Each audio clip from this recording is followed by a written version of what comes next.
እሺ ማለት ጥያቄ ጅኖች መቼም ያው አማን ጅኖች ጀነት ይገባሉ አይደል? በአላህ ፍቃድ።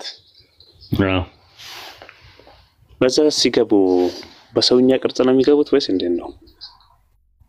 በራሳቸው ነው እንጂ ቅርጽ ይቀሰቀሱ የለ ተቀስቅሰው ራሳቸው ይገባሉ ጀነት። መጀመሪያ በነበሩበት ሁኔታ ማለት ነው። አዎ ሁላችንም እንደዛ ነው። መርሐባ ይዘወጃሉ ለነሱ እኮ ራሱ መዘወጁ አለ እነሱ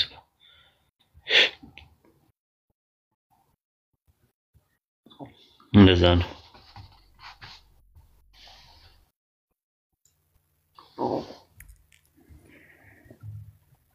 ኡስታዝ ጀማል ታያቸዋለህ ኢንሻአላህ። እኔ ራሱ ትክክለኛ ቅርጻቸውን ማየት ፈልጋለሁ። ወለኩም ፊሃ ማ ተሽተሂ አንፉሱኩም እዚህ ውስጥ ካክታላችሁ እናያቸዋለን።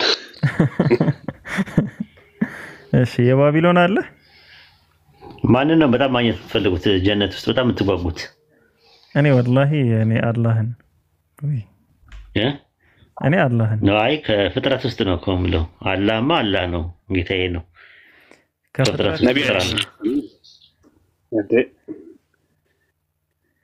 ከፍጥረት እኔ ረሰላ ለሰለም ማሻአላህ እኔ ኢብራሂም አለይሂ ሰላም ኢብራሂም አለይሂ ሰላም ኦኬ ማየት በጣም ነው ፈልገው። ያው በርግጥ ተመሳሳይ ናቸው ይባላል። ግን ኡስታዝ አቡበክርን ሳስባቸው ልዩ ስሜት የሚሰማኝ ሀቂቃ ኡስታዝ ማለት ከነቢ አለይሂ ሰላቱ ሰላም ቀጥሎ ባደረኩትም ነገር ብቻ ልዩ ስሜት ነው የሚሰማኝ ከነቢ አለይሂ ሰላቱ ሰላም ቀጥሎ ያው ዑመርንም ሌሎችም ያለው ስሜት እንዳለ ሆኖ ማለት ነው። ኢንሻአላህ አላህ የዘሰቦች ይበለን። ወዳጅነታቸው ጓደኝነታችን ከሰማዕታት ጋር ከጻድቃን ጋር ይላል ከነቢያት ጋር ስለሚል ነቢያት ስንል ያው እኔ በቁጥር 1 መጀመሪያ ማግኘት የምፈልገው ረሱል ሰለላሁ ዐለይሂ ወሰለም ነው። ከዛ ቁጥር 2ን ማን ይመስላችኋል ማግኘት የምፈልገው ከነቢያት? ኢሳ አለይሂ ሰላም ኢሳ አለይሂ ሰላም ያሰላ ተወዛግቦባል ማውራት የተወዛገበበት ዓለም ላይ እኮ አነጋጋሪ የሆነ ማንነት የሱ ነው በክርስቲያኖች ዘንድ። አንተ ታልቅ ጉባኤው እኮ ኢኩሜኒካል ካውንስል የተደረገበት ነው ተወዛግቦበት ማለት ነውና ከዛ በኋላ ናቸው እና ኢብራሂም እና ምናምን ነገር እንትምለው ማለት ነው። ከዛ ከጻድቃን መካከል እና አቡበከር እና ምናምን ትላለ እና መርየምን ራሱ ማለት እሷም አወዛጋቢ ናት እንት ነው ማለት ነው። አወዛጋቢ ናቸው። አላህ እርሷንና ልጇን ለዓለማት ታምር ስላደረገም ነው እንደዚህ የሆነው። ታምር ናቸው ሁለቱም። ትክክል ነው። ያው የሚገርም ነው ተአምር እናትና ልጅ ሁለት ተገዢዎች ሁለት አላህን ፈሪዎች ትልቅ ነገር ነው እንጂ በጣም ራሱ እኔ ግን እኮ አሁን ነው እኮ ስሰልም ነው እንደዚህ በቃ ለማርያም የነበረኝ እንትን ድሮ ሰው ሙላት መስለኝም ነበረ ማለት አስበው እግዚአብሔርን ወልዳለች ተብሎ እየተነገረኝ አድጌ እግዚአብሔርን ወልዳለች ያ ሰማይና ምድር እናቱ ናት ምናምን እየተባለ እና በጣም እንትናት ራሱ ትመሰገናለች ትወደሳለች። ቅዳሴው እሷን ነው፣ ሰዓታቱ እሷን ነው፣ ውዳሴ ማርያም እሱን ነው። በጣም እንትን ነው። ቅርብ ጊዜ ነው ኦርቶዶክሶች ራሱ ወደ ኢየሱስ የተከረበቱት እንጂ እናትና ልጅ ምናምን እናቷን ልጅየውን እናትን ክዶ ልጅን እንዴት ነው ምናምን ነው እኮ የሚለው የነበረው።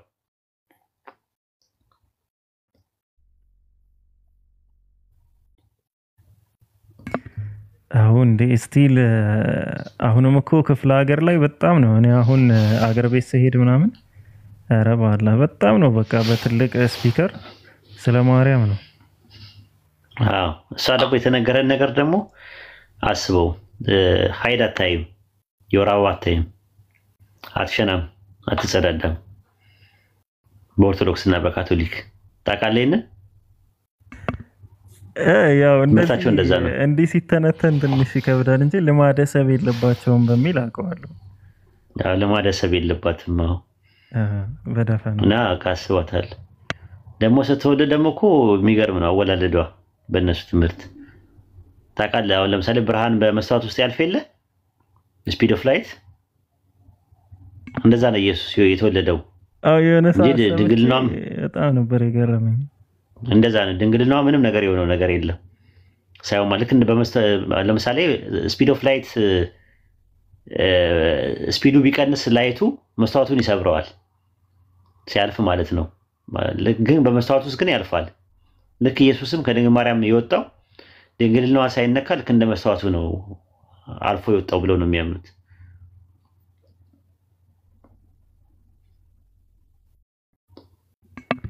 አው ዘላለማዊ ድንግልና በሚለው ሲወያዩ ሰምቼ የሆነ ሰዓት በጣም ነው አጃይብ ነው ያልኩ። በጣም ነው የገረመኝ። ኡስታዝ ማርያምን መውደድ በእስልምና ግዴታ ነው አይደል? እንወዳታለን፣ እናከብራታለን። አላህ የወደዳትን ያክል አላህ ውደዱ ያለንን ያክል እንወዳታለን። የንጽህና ተምሳሌት ናት፣ የቅድስና ተምሳሌት ናት። በድንግልና ኢሳን እንደጸነሰች እናምናለን። ከሴቶች ሁሉ በዓለማት ላይ የበለጠች ናት። የቅድስና ደረጃዋን መርየምን የሚያክል የለም። ወላ ሳራ ብትል ወላ ማን ብትል ማንም በየትኛውም ሴት የለችም። ቁርአን ላይ አላህ ክብሩ አንድ ምዕራፍ ሰጥቷታል። አላህ ማለት ነው በዓለማት ላይ መረጠች ነው የሚለው። ስለዚህ ይሄ ያላ ምርጫ ነው የኛ አይደለም። አላህ ስለሚወዳት እንወዳታለን፣ እናከብራታለን። ግን አንጠራትም፣ ድረስሽልን አንላትም፣ አንሰግድላትም፣ አናመልካትም።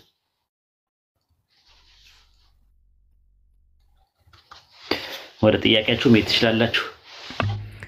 መርሃባ ኡስታዝ። መክሊት አለሽ? መክሊት አለው። ጥያቄ አለሽ? ኮሜንት አየው መሰለኝ የሆነ ኮሜንት እና ጥያቄ ካለሽ ላስቀድምሽ ከነ ጲላጦስና የባቢሎን ሐዋርያ ትሰሚያለሽ?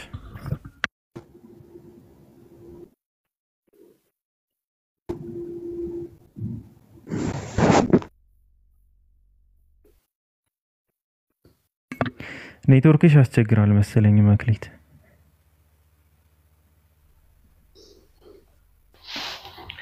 በነገራችን ላይ ሰዎች የማያምኑበትን ነገር ጥያቄ ሳይሆን እንደሚያምኑበትና እንደሚሉት አድርጎ ቢሳል መስልምና ቢቀበል ማርያም መውደድና ኢየሱስ ክርስቶስን ያው አምላክ ነው ብለን ባናምን ኢየሱስ ክርስቶስን እንደ ነብይነቱ ማርያምን እንደ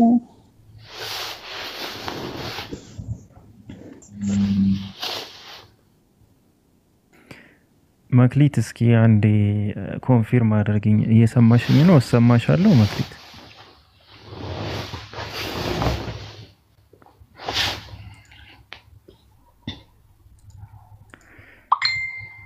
መክሊት ሪኩዌስት ላኪሽ። በነገራችን ላይ ፒኬ ወይ አንተ ማትብለውንና ማታምንበትን ነገር እንደምትለውና እንደምታምን አድርጌ ማጽስ ምን አይነት ጸጽ ይባላል? ቁልመማዊ ህጸጽ ነው። ቁልመማዊ ስትሮማን ፋላሲ ነው። ኦርቶዶክሶች ማርያምን ያመልኳታል? ጻፉልኝ እስቲ ሙስሊሞች።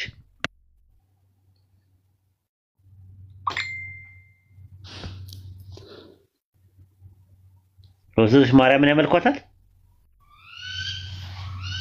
ማስረጃ መኖር አለበት። እንዝራ ስባት አለ ላንብብላችሁ። እንዝራ ስባት ላይ አንድ ጊዜ ውይይት ከሆነ ልጅ ጋር ስናደርግ መጽሐፈ እንዝራ ስባት ምዕራፍ 12 ቁጥር 98 ላይ ያዙት። ለአንቺ የምስጋና እጅ መንሻ አቀርባለሁ፣ በመፍራትም እገዛልሻለሁ፣ በመስገድም እጅ ነሳሻለሁ። የአምልኮ መስዋዕት ለአንቺ እሰዋለሁ። የአምልኮ መስዋዕት። ከዛ አጋጣሚ እኔ ጋር የነበረው ሶፍት ኮፒ ነበረ፣ በፒዲኤፍ ነበር የነበረኝ። ግዕዙ አይልም አለኝ። በጣም ተናድጄ ከሀገር ቤት ነው ያስመጣሁት ሃርድ ኮፒውን፣ ግዕዙንም ጭምር ማለት ነው። እንዝራ ስባት ምዕራፍ 4 ቁጥር 98 ላይ ነው ያለው። ምን ይላል?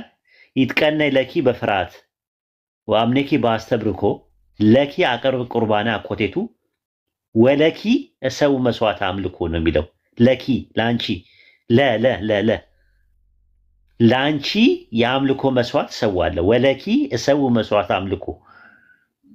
ልጇ መለጠኝ። ታዲያ ማን እንደሆነ እንኳን ላስታውሰው አልቻልኩም። ተከራክሮኝ ማለት ግዕዙ ላይ አይልም። ግዕዙን አምጣልኝ። ከየት ላምጣው? ከየት ልውለደው? እኔ ማውቀው ኦንላይን ነው። የለኝም ግዕዙ። እንዝራ 7 ምዕራፍ 13 ቁጥር 133 ላይ እንደዛ ነው። ማርያም ሆይ ያማረ ፍጹም ምስጋና አቀርብልሻለሁ፣ የሚጣፍጥ የአምልኮ መስዋዕት ለአንቺ አቀርባለሁ።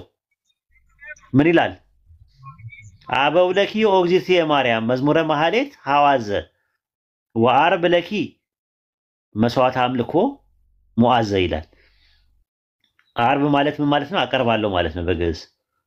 በአይን አርብ በአይን ስታረጓት አርብ ማለት ያው እንትን ነው ስብስብ ማለት ነው። ጁማ ማለት ነው። አርብ ስታረጉት በአሌፍ አ ስታረጉት በግዕዝ ላይ አቀርባለሁ ማለት ነው። የአምልኮ መስዋዕት ሊሰዋለት የሚገባው አንድ አምላክ ብቻ ነው። ግን ለአንቺ ወአርብ ለኪ ለአንቺ መስዋዕት አምልኮ ሙዓዘ ይላል። ለአንቺ አቀርባለሁ የአምልኮ መስዋዕት።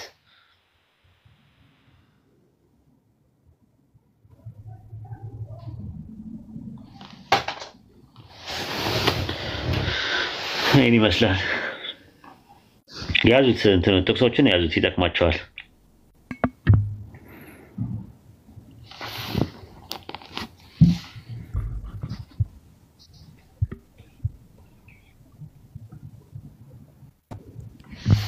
እሺ መክሊት አለሽ? አሁን ይሰማሻል? አሁን አለው። ለኔ እኮ እናንተ የምትሉት ይሰማኛል። እኔ የምለው ነው ለእናንተ የማይሰማችሁ። ኦኬ እሺ፣ አሁን በደንብ ይሰማል። ከታች እስማኤል ጽፎላችኋል። እሺ እኔም እዚህ የፈለኩት ነው፣ ካገኘሁት አሳያችኋለሁ። እሺ ቀጥይ ጥያቄ። እሺ መክሊት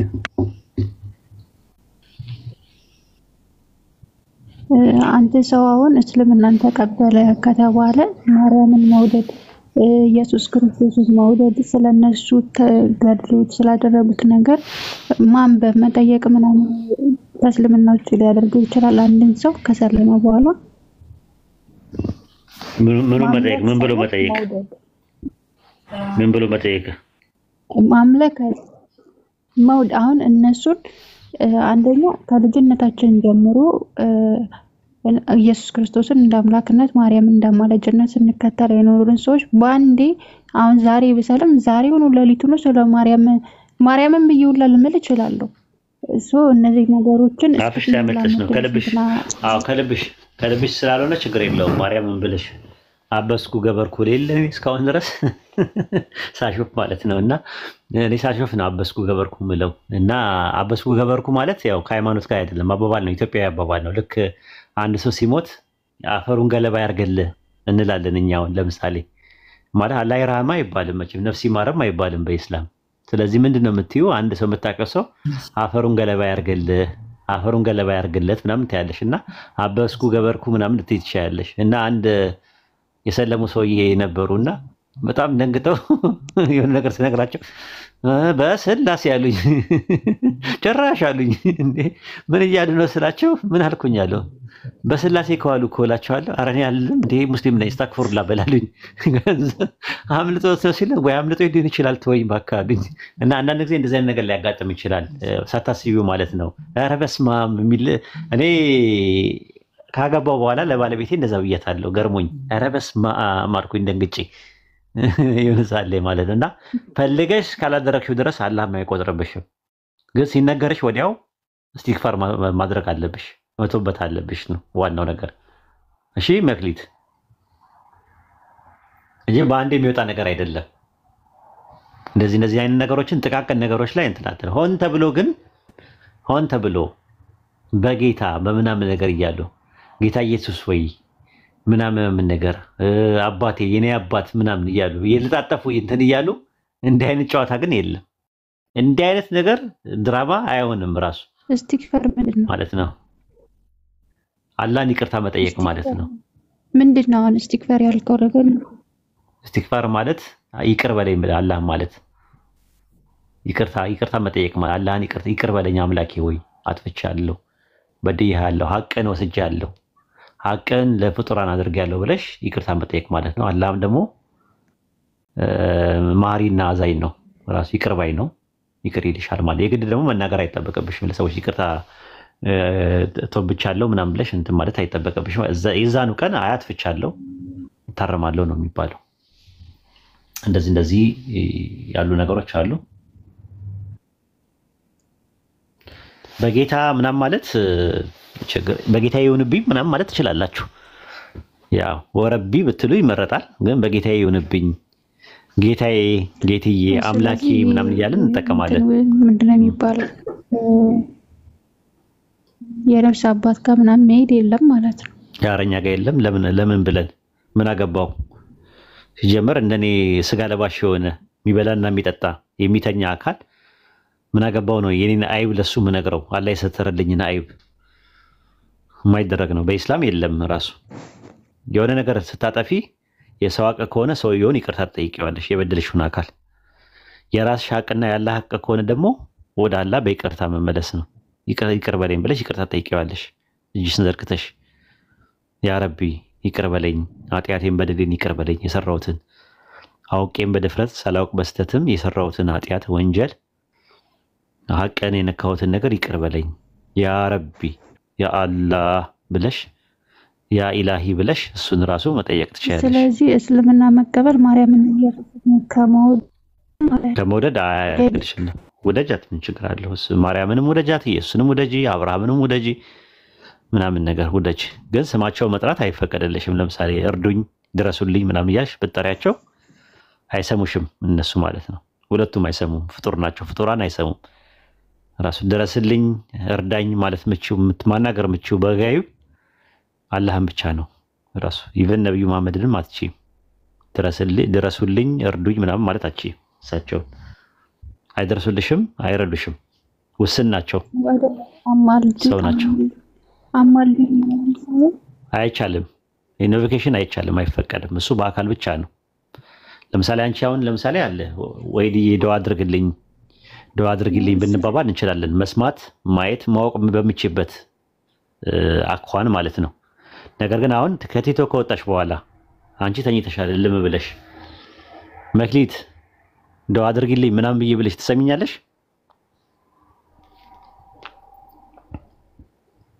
ትሰሚያለሽ? ታውቂያለሽ? ከየት ነው የምሰማው? እኮ እሱን ነው። እንደዛ ማለት ነው።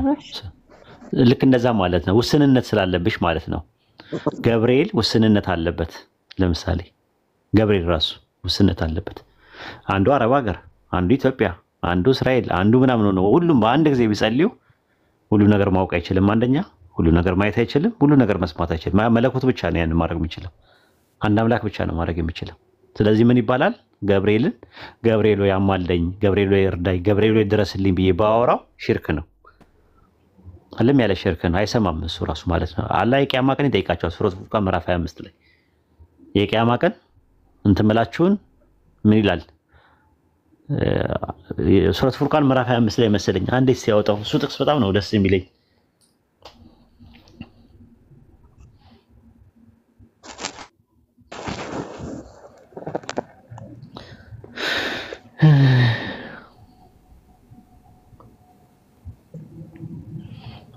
ሱረቱ ፉርቃን ጥያቄ ጠይቃቸዋል ራሱና ሲጠይቃቸው የሚመልሱት መልስ በጣም የሚገርም ነው። ሲጠይቃቸው የሚመልሱት መልስ ቁጥር ስንት ነው ኡስታዝ? እሺ ወይ ቃሉን ንገረኝ ወይ። እሺ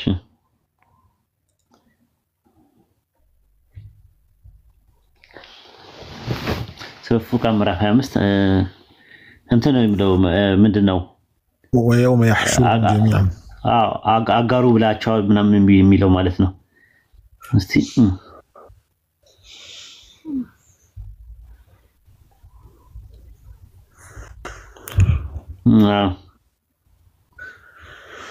فيقول أأنتم أضللتم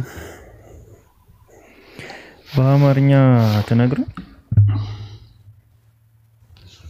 አረብኛው መጻፍ አልችልም።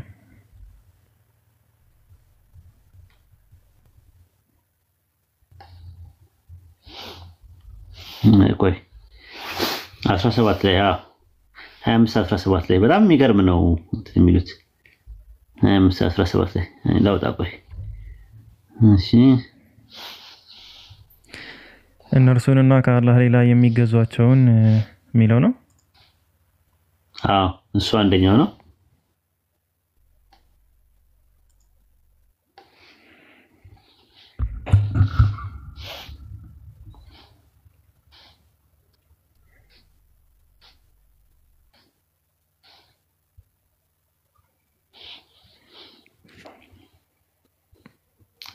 እሱ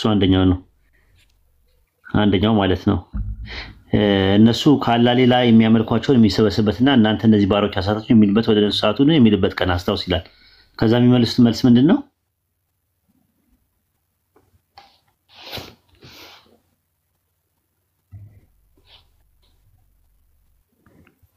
ጥራት ይገባ ከአንተ ሌላ ረዳቶችን ልንይዝ ለእኛ ተገቢያችን አልነበረም፣ ግን እነርሱንም አባቶቻቸውንም መገንዘብን እስከተዉ ድረስ አጣቀምካቸው፣ ጠፊ ህዝቦችም ሆኑ ይላሉ ይላል። እንደዚህ ይላሉ። አረ መላእክትን የሚጠይቅበት አለ። ቆይ ላውጣው እኔ በራሴ ማለት ነውና ሱረቱ ሰብአ ነው እሱ።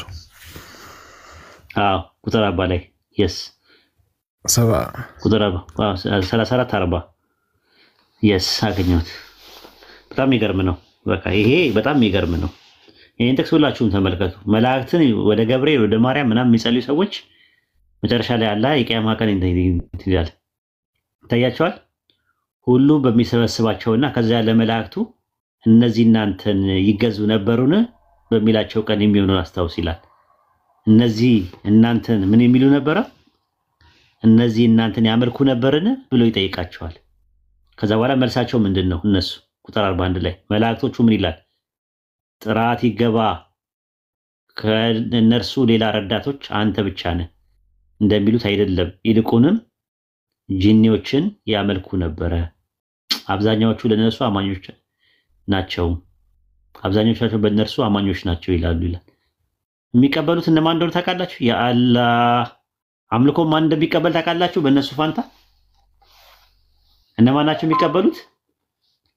በመላእክት ፋንታ እስቲዩት ጂኒዎችን ያመልኩ ነበረ። ሲሰሟቸውም ሲያዳምጧቸውም የነበሩ ጂኒዎች ናቸው እንጂ መላእክቶቹ አይሰሙ አይደርሳቸውም ለነሱ። ያ አላህ ያ ረቢ ምን አይነት ማሻረክ ነው። ስለዚህ ገብርኤል ሚካኤል ብንል እነሱ አይቀበሉም። ገብርኤልና ሚካኤል አይቀበሉትም። መሀል ላይ እንደዛ የሚያስብሉት መሀል ላይ ይህንን እንድንሳሳት ለማድረግ የሚፈልጉት ሸያጢኖቹ ናቸው።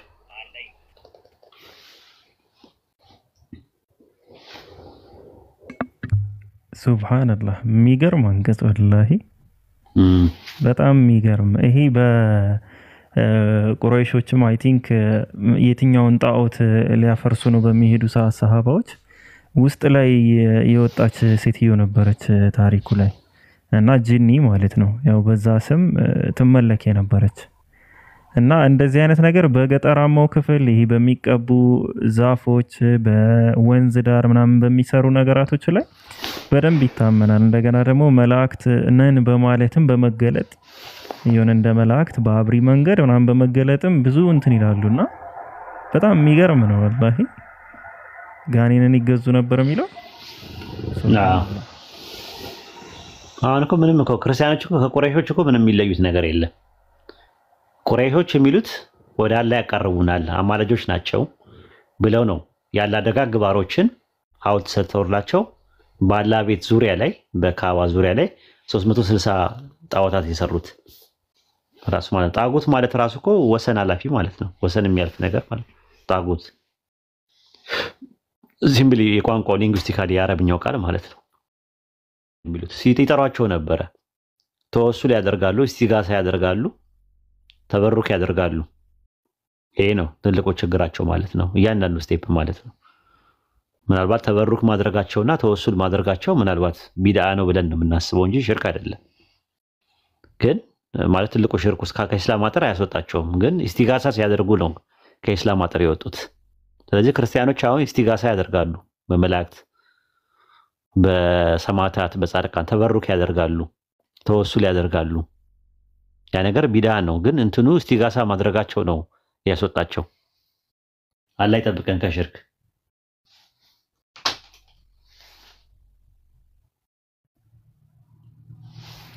መክሊት ጥያቄ አለሽ? ኔትወርክሽ አሁን አሪፍ ይመስላል በደንብ።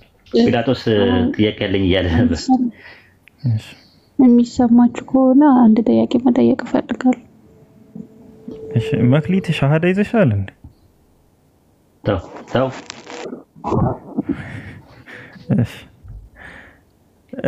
እሺ ጥያቄ አቅርብ። እሺ ስትፈልግ ተያዝ እንጂ ስትፈልግ ተያዝ። ሻዳም ስትፈልግ ተያዝ። መርሃባ ኡስታዝ መክሊት ይሰማሻል የምናወራው?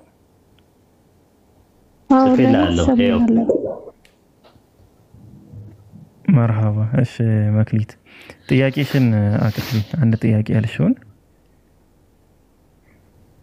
እሺ አሁን ለምሳሌ እኛ አሁን ድሉና አግኝታ በሶሻል ሚዲያም በተለያየ ነገር ስለ እስልምና ተምረን ስላለን ሃይማኖትም አነጻጽረን ይዘናል፣ ይጠቅመናል፣ ይሄ ነው እውነት ያለው ነገር ለማለት እድሉን አግኝተናል። ግን የኛ አባቶች የኛ እናቶች ደግሞ ቤተክርስቲያን ሄደው ነጠላ ልብስ ጸሎት ከማድረግ ውጪ ስለ ሃይማኖታቸው ስለ ራሳቸው ሃይማኖት ሆነ ስለ ሃይማኖት የማያውቁ ሰዎች ድንገት ቢሞቱ በፈጣሪ ዘንድ ያላቸው እንትን ምንድነው?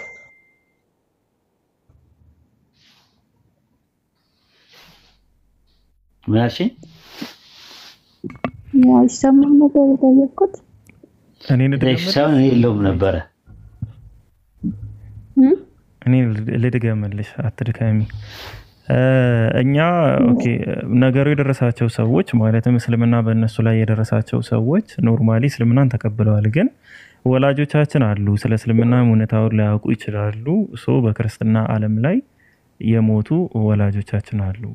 ስለዚህ እነሱ ምንድነው የሚሆኑት እንደ እስላም የሚል ጥያቄ ነው ያቀረባቸው ኡስታዝ። ቤተሰብ መካከል ቢሞት ነው ሪሳላው መልእክቱ ደርሶት? አዎ አይ አይደለም። የማያውቁ አሁን ሰዎች እኛ ያልደረሳቸው በዚህ በእኛ የማያውቁ መልእክቱ ያልደረሳቸው ሰዎች ከሆኑ አይቀጡም በዱንያ ላይ ምንም ነገር። ሱረቱ ኢስራ ምዕራፍ 17 ቁጥር 15 ላይ እንደዛ ነው የሚናገረው። መልእክተኛ እስከምንልክ ድረስ የምንቀጣ አይደለንምና ይላል አላህ። መልእክተኛ ተልኮ መልእክቱ ካልደረሳቸው ለምን ይቀጣቸዋል በማያውቁት ነገር? ሱረቱ አሕዛብ ምዕራፍ 33 5 እና 6 ላይ ደግሞ አውቃችሁ በምትሰሩት ነገር ልባችሁ ያወቀ በምትሰሩት ነገር ኃጢአት ይሆንባችኋል፣ ሳታውቁ ግን በምትሰሩት ነገር ኃጢአት አይሆንባችሁም ይላል። ለምሳሌ አንድ ሰው ዚና ሐራም ነው ብሎ ማንም ሰው አስተምሮት የማያውቅ ከሆነ ሰምቶ የማያውቅ ከሆነ መስረቅ ሐራም ነው የሚለውን ነገር ሰምቶ የማያውቅ ከሆነና ቢሰርቅ በወንጀሉ አላህ አይጠይቀውም። አንደኛ ማለት ነው። የማይጠይቁ ሰዎች ሌላ ደግሞ ምንድነው ለአቅመ አደምና ለአቅመ ሐዋ ያልደረሱ ሰዎች አይጠየቁም። አንድ ህፃን ልጅ የ7 ዓመት ህፃን ልጅ ከፎቅ ላይ ሰው ወርውሮ ቢገድል ነፍሰ ገዳይ ነው ብሎ አላህ አይጠይቀውም። የአእምሮ ችግር ያለባቸው የአእምሮ አቅል የሌላቸው ሰዎች እነሱም አይጠየቁም ለሚሰሩት። አንድ እብድ ከፎቅ ላይ አንድ ሰው ቢወረውር ነፍሰ ገዳይ ነው ተብሎ አይጠየቅም አላህ ዘንድ። ታዲያ ምንድነው እነዚህ አይነት ሰዎች የት ነው የሚገቡት? ጀነት ነው ወይስ ጀሃነም ነው የሚገቡት ሲባል ጀነትም ጀሃነምም አይገቡም። የቂያማ ቀን ይፈተናሉ፣ ፈተና ይፈተናሉ ማለት ነው ራሱ ማለት ነው። ህፃናት ሁላ ሳይቀር እነሱ ሁላ ነው የሚፈተኑት። ህፃናት ሁሉም ነገር ማለት ነው። ረሱል ሰለላሁ ዐለይሂ ወሰለም የቂያማ ቀን ብለዋል አላህ የሚፈትናቸው 4 ሰዎች ብሎ ያሉት፣ አንደኛ የመጀመሪያው የአእምሮ ችግር ያለበት ብለዋል።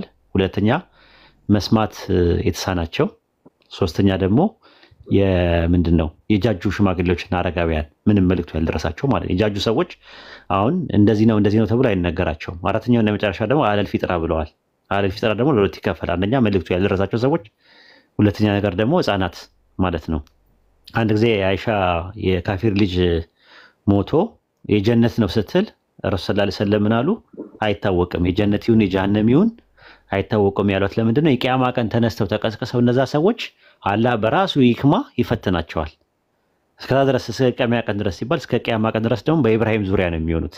ረሱል ሰለላሁ ዐለይሂ ወሰለም ህፃናቶች በኢብራሂም ዙሪያ ነው አሉ። ከዛ የካፊርም ልጆች ሲባሉ የካፊርም ልጆች በኢብራሂም ዙሪያ ነው የሚሆኑት ከሞት በኋላ ማለት ነው። ሩሃቸው ወይም መንፈሳቸው ነፍሳቸው የሁሉም ሰው ነፍስ የህፃናቶች የሚሄደው ጀነት ውስጥ ነው እስከ ቂያማ ቀን ድረስ።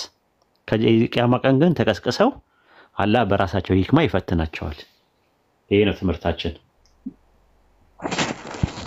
ግን ያን ጥያቄ ማለት ነው አሁን ነብዩ እንደረሳቸው ከተባለ እኮ እኛም ነብዩ መሐመድ በነበሩ ጊዜ አልነበረም የሰጣቸው አስተምሮ ነው በእኛም የደረሰን በእኛ ነው ለቤተሰቦቻችን። የኔ ጥያቄ ግን ምንድነው አሁን በህይወት ኖረው ግን ስለ አሉበት እምነት ራሱ በደም ጥልቅ እውቀት የሌላቸው ስለ ሌላ ሃይማኖትም ያልጠየቁ ያላነበቡ ሰዎች በፈጣሪ ዘንድ ምንድነው ምንዳቸው ነው? እኮ ስነው ከመልሽ እኮ የቂያማ ቀን ይፈትናቸዋል ነው ካልኩሽ። እነሱ ሪሳላው ያደረሳቸው የመልእክቱ ፈህምና ማዕና የሚባልም ነገር አለ። በትክክል ገብቷቸዋል ወይ መልእክቱ ሲደርሳቸው የሚለውን ነገር ያለው ነገር አላህ ነው። የቂያማ ቀን እሱን እንትን የሚለው ማለት ፍርዱ ያለ እንጂ ሌላ ማንም አይደለም ስለሚል የቂያማ ቀን የተለያየ ፋክተሮች ይታይላቸዋል። ኮንዲሽናል ፋክተር የሚባል አለ። ኮዛል ፋክተር የጤንነት ጋር የሚያዝ፣ ኮንዲሽናል ፋክተር ደግሞ መልእክቱ ደርሶታል አልደረሰም። ከዛ ኢንቫይሮንመንታል ፋክተር የሚባል ነገር አለ። 90% ሂንዱ በነበረበት ሃይማኖት ውስጥ ያሉ ሰዎች ሙስሊም የሚሆናቸው ፕሮባቢሊቲ በጣም ሬር ነው። እሱ ነገር ሁሉ ይታይላቸዋል አለ የቂያማ ቀን ያይላቸውና ይፈትናቸዋል። ግን እንትን ማለት ነው አይጠየቁ ማለት እዚህ ዱንያ ላይ ባሳለፉት አይጠየቁ ማለት ነው እንጂ የቂያማ ቀን ፈተና የላቸውም ማለት አይደለም።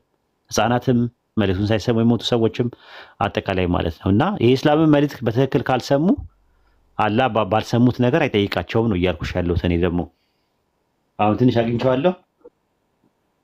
አሁን ገብቶኛል። እሺ እንደዛ ሆኖ አሁን በክርስትና እምነት ላይ ሆነው የአስርቱ ትእዛዛትን በአግባቡ የፈጸሙ ክርስቲያን ሆነው እነሱ የጀሃነም ናቸው ማለት አሁን ምድር ላይ ያሉትን መልእክት የእስላምን መልእክት እስካልሰሙ ድረስ የጀሃነም የሚባል ነገር የለም ብዬሻለሁ።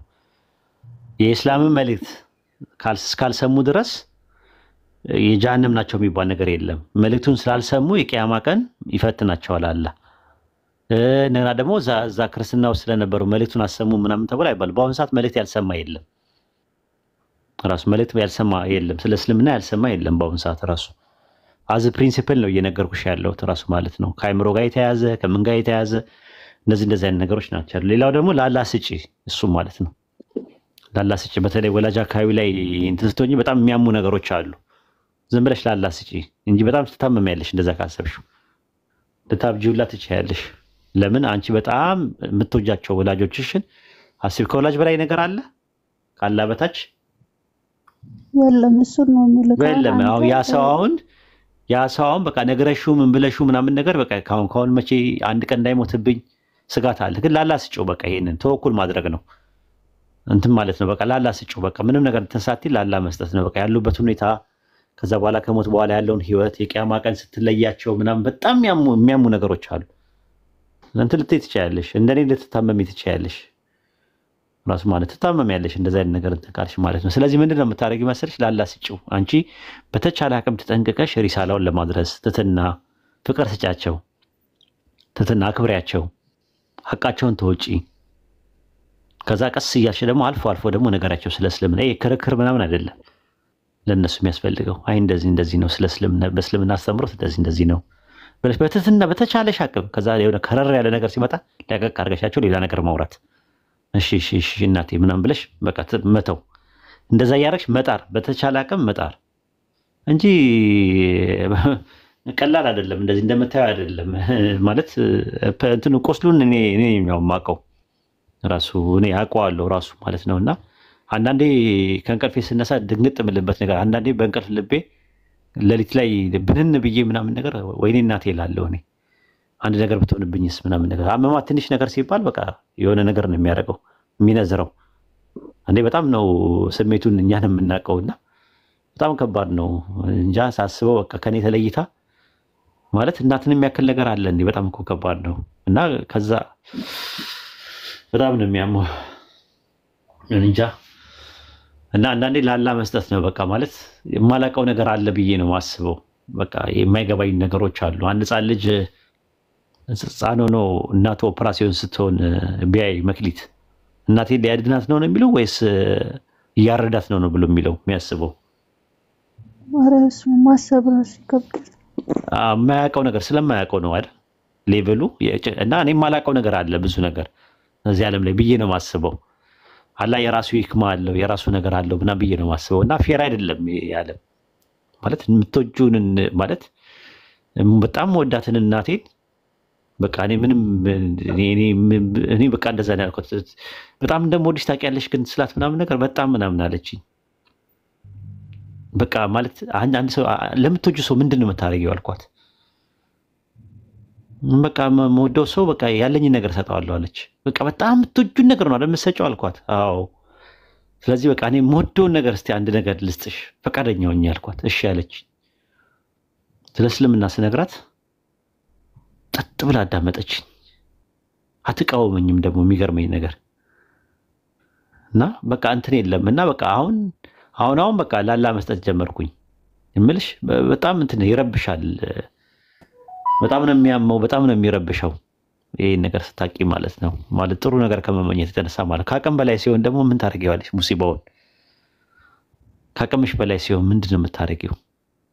ማስገደድ የለውም ራሱ ሱረቱ በቀራ። አዎ ማስገደድ ደግሞ የለውም እኮ ማስገደድ የለውም። የሆነ በጉልበት የምታደርጊውም ነገር አይደለም። እንጃ አላውቅም ራሱ ለከባድ ነው ለኛ ለሰለምቴዎቹ ከባድ ነው። ግን አንድ ሰው አንድን ሃይማኖት ከሃይማኖት ለመቀየር አይደለም ከሰፈር ለመቀየር ራሱ ከባድ ነው። የለመድከው ሰፈር መቀየር ራሱ ማለት ነው አይደለም። ከልጅነት ጀምሮ ያደግክበትን ብዙ ነገር በቃ ኢማጂን የምታረጋቸው ነገሮች በሙሉ ልክ አይደለም ብሎ ለራስ መንገር ያማል፣ ከባድ ነው። ብዙ ጥያቄ ጠይቀህ ራሱ ቆይ እየተመለሰልኝ ያለው ምላሽ እነሱ ወደሚፈልጉት መንገድ እየመሩ የሚሆንስ ብለክ ራሱ ውስጥ በጣም ጥርጣሬ ይፈጠራል። ትፈተንበታለህ አይደለም ለወላጆቻችን ማለት እና ፈጣሪ ለሁላችንም እውነተኛና ትክክለኛው ነው መንገድ ይምራል።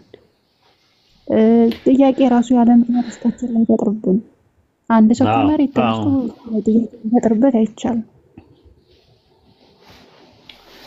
እንግዲህ እንደዛ ነው። ቀላል ነገር አይደለም። አላህ እንትን ይበልን። እንግዲህ ሁላችንም ቤተሰቦቻችንን አላህ ሂዳያ ይስጣቸው። ምንም ማድረግ አይቻልም።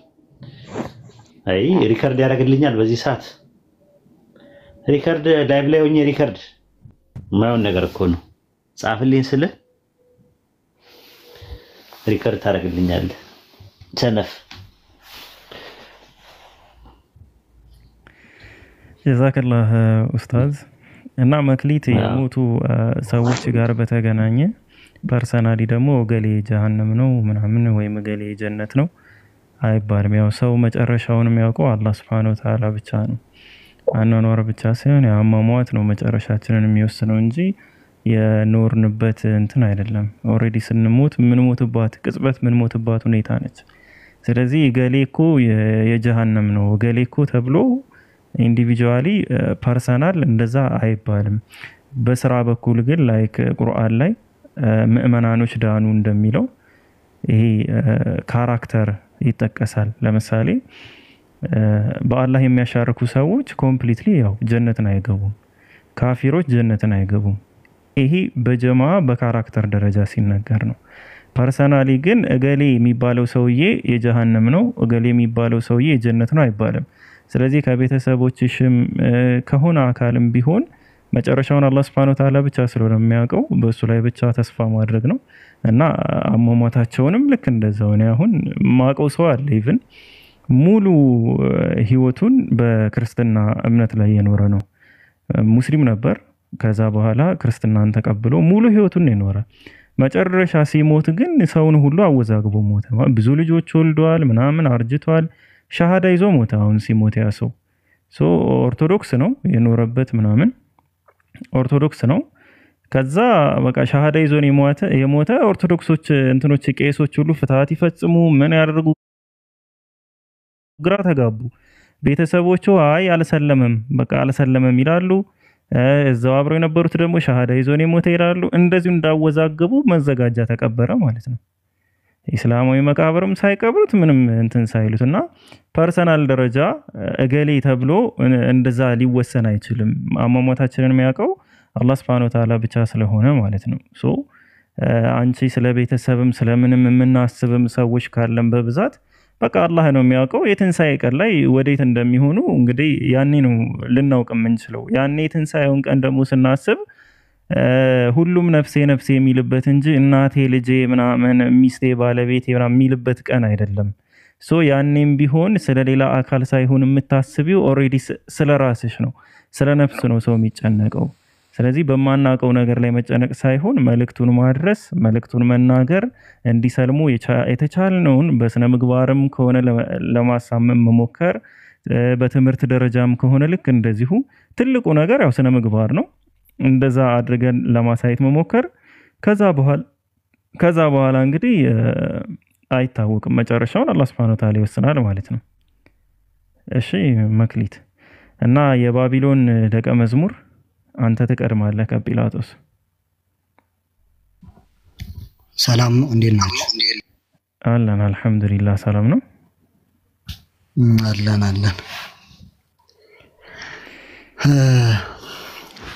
እኔ እንኳን አመሰግናለሁ።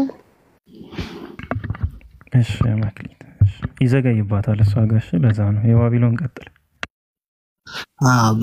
በእስልምና የውርስ ኃጢአት የለም ይባላል ብዙ ጊዜ አይደል? አዎ የለም እኮ እኔ ቁርአን ላይ ሳነብ ማለት ነው የሆነ 2 አንቀጾች መሰለኝ ስለ ውርስ ኃጢአት የሚያወሩ የሚመስሉ አሉ። እሱን እንዲብራራልኝ ነበር። አንቀጾቹን ተናገር።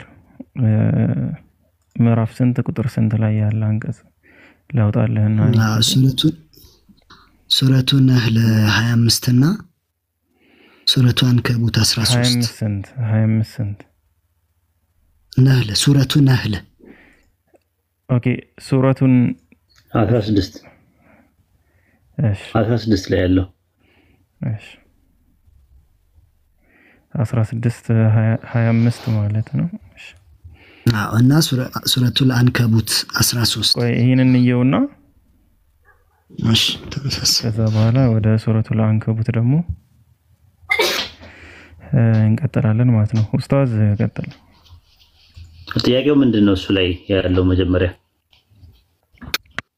ኡስታዝ ስለ ውርስ ኃጢአት የሌላውን ኃጢአት ስለመሸከም ነው የሚያወራው አይደል? እንደዛ አይደለም እንትን ነው የሚለው በቁርአን ላይ ብዙ ቦታ ላይ ለምሳሌ በሱረት ፋጢር ምዕራፍ 35 ቁጥር 18 ላይ ኃጢአትን ተሸካሚ ነፍስ የሌላውን ኃጢአት አትሸከምምና ይላል።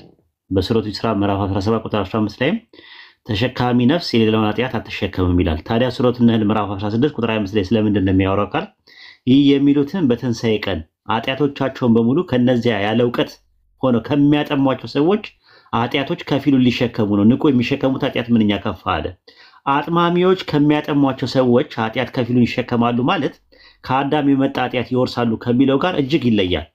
አንድ ሰው ሌላውን ሰው ሲያሳስት አሳሳቹ በማሳሳቱ ምክንያት የተሳሳተው ሰው የሚያገኘውን ቅጣት ከሚሳሳተው ላይ ሳይቀነስና ሳይጨመር የተሳሳተው ሰው ቅጣቱን አሳሳቹ ራሱ ይቀበላል ማለት ነው። ረሱል ሰለላሁ ዐለይሂ ወሰለም በሐዲስ ላይ ይህንኑ ጥቅስ ጠቅሰውታል። ሱነን ኢብኑ ማጃ መጽሐፍ 1 ሐዲስ 210 ላይ ተመለከተው ረሱል ሰለላሁ ዐለይሂ ወሰለም ምናሉ መሰለ ማንም ጠሪ ሰዎችን ወደ ጥመት የሚጣራ የተከተሉ ሰዎች የሚሸከሙትን ኃጢአት ከእርሱ ላይ ሳይጓደል ይሸከማል። ማንም ጠሪ ሰዎችን ወደ ምሪት የተጣራ የተከተሉ ሰዎች የሚያገኙትን ምንዳ ከእርሱ ላይ ሳይጓደል ይሸከማል አለ። ለምሳሌ እኔ አሁን አንተን ወደ ኢስላም ብጠራ አንተ ወደ ኢስላም በመምጣት የምታገኘውን አጅር ከአንተ ላይ ሳይቀነስና ሳይጨመር ወደ እኔ ይመጣል።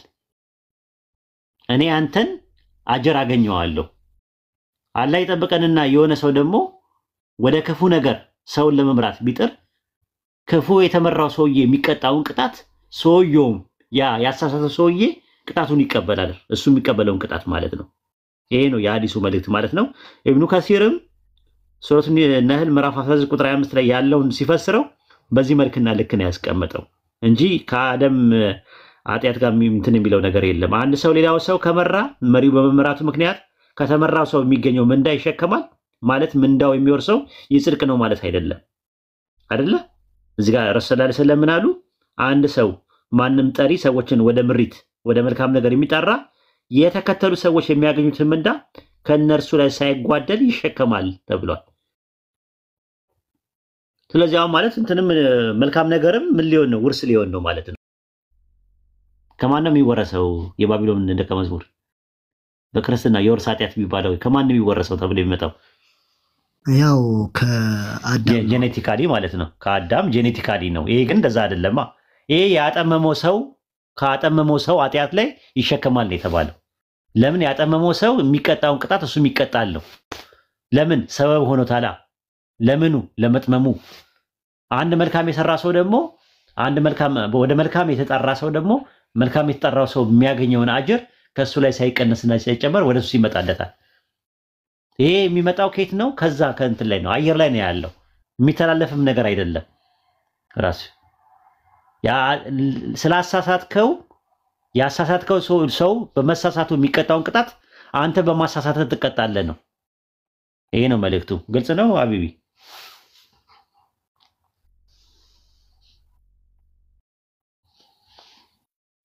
ግልጽ ነው የባቢሎን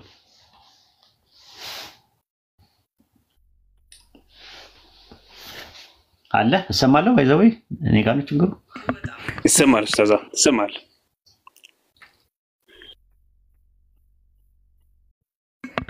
የባቢሎን አለ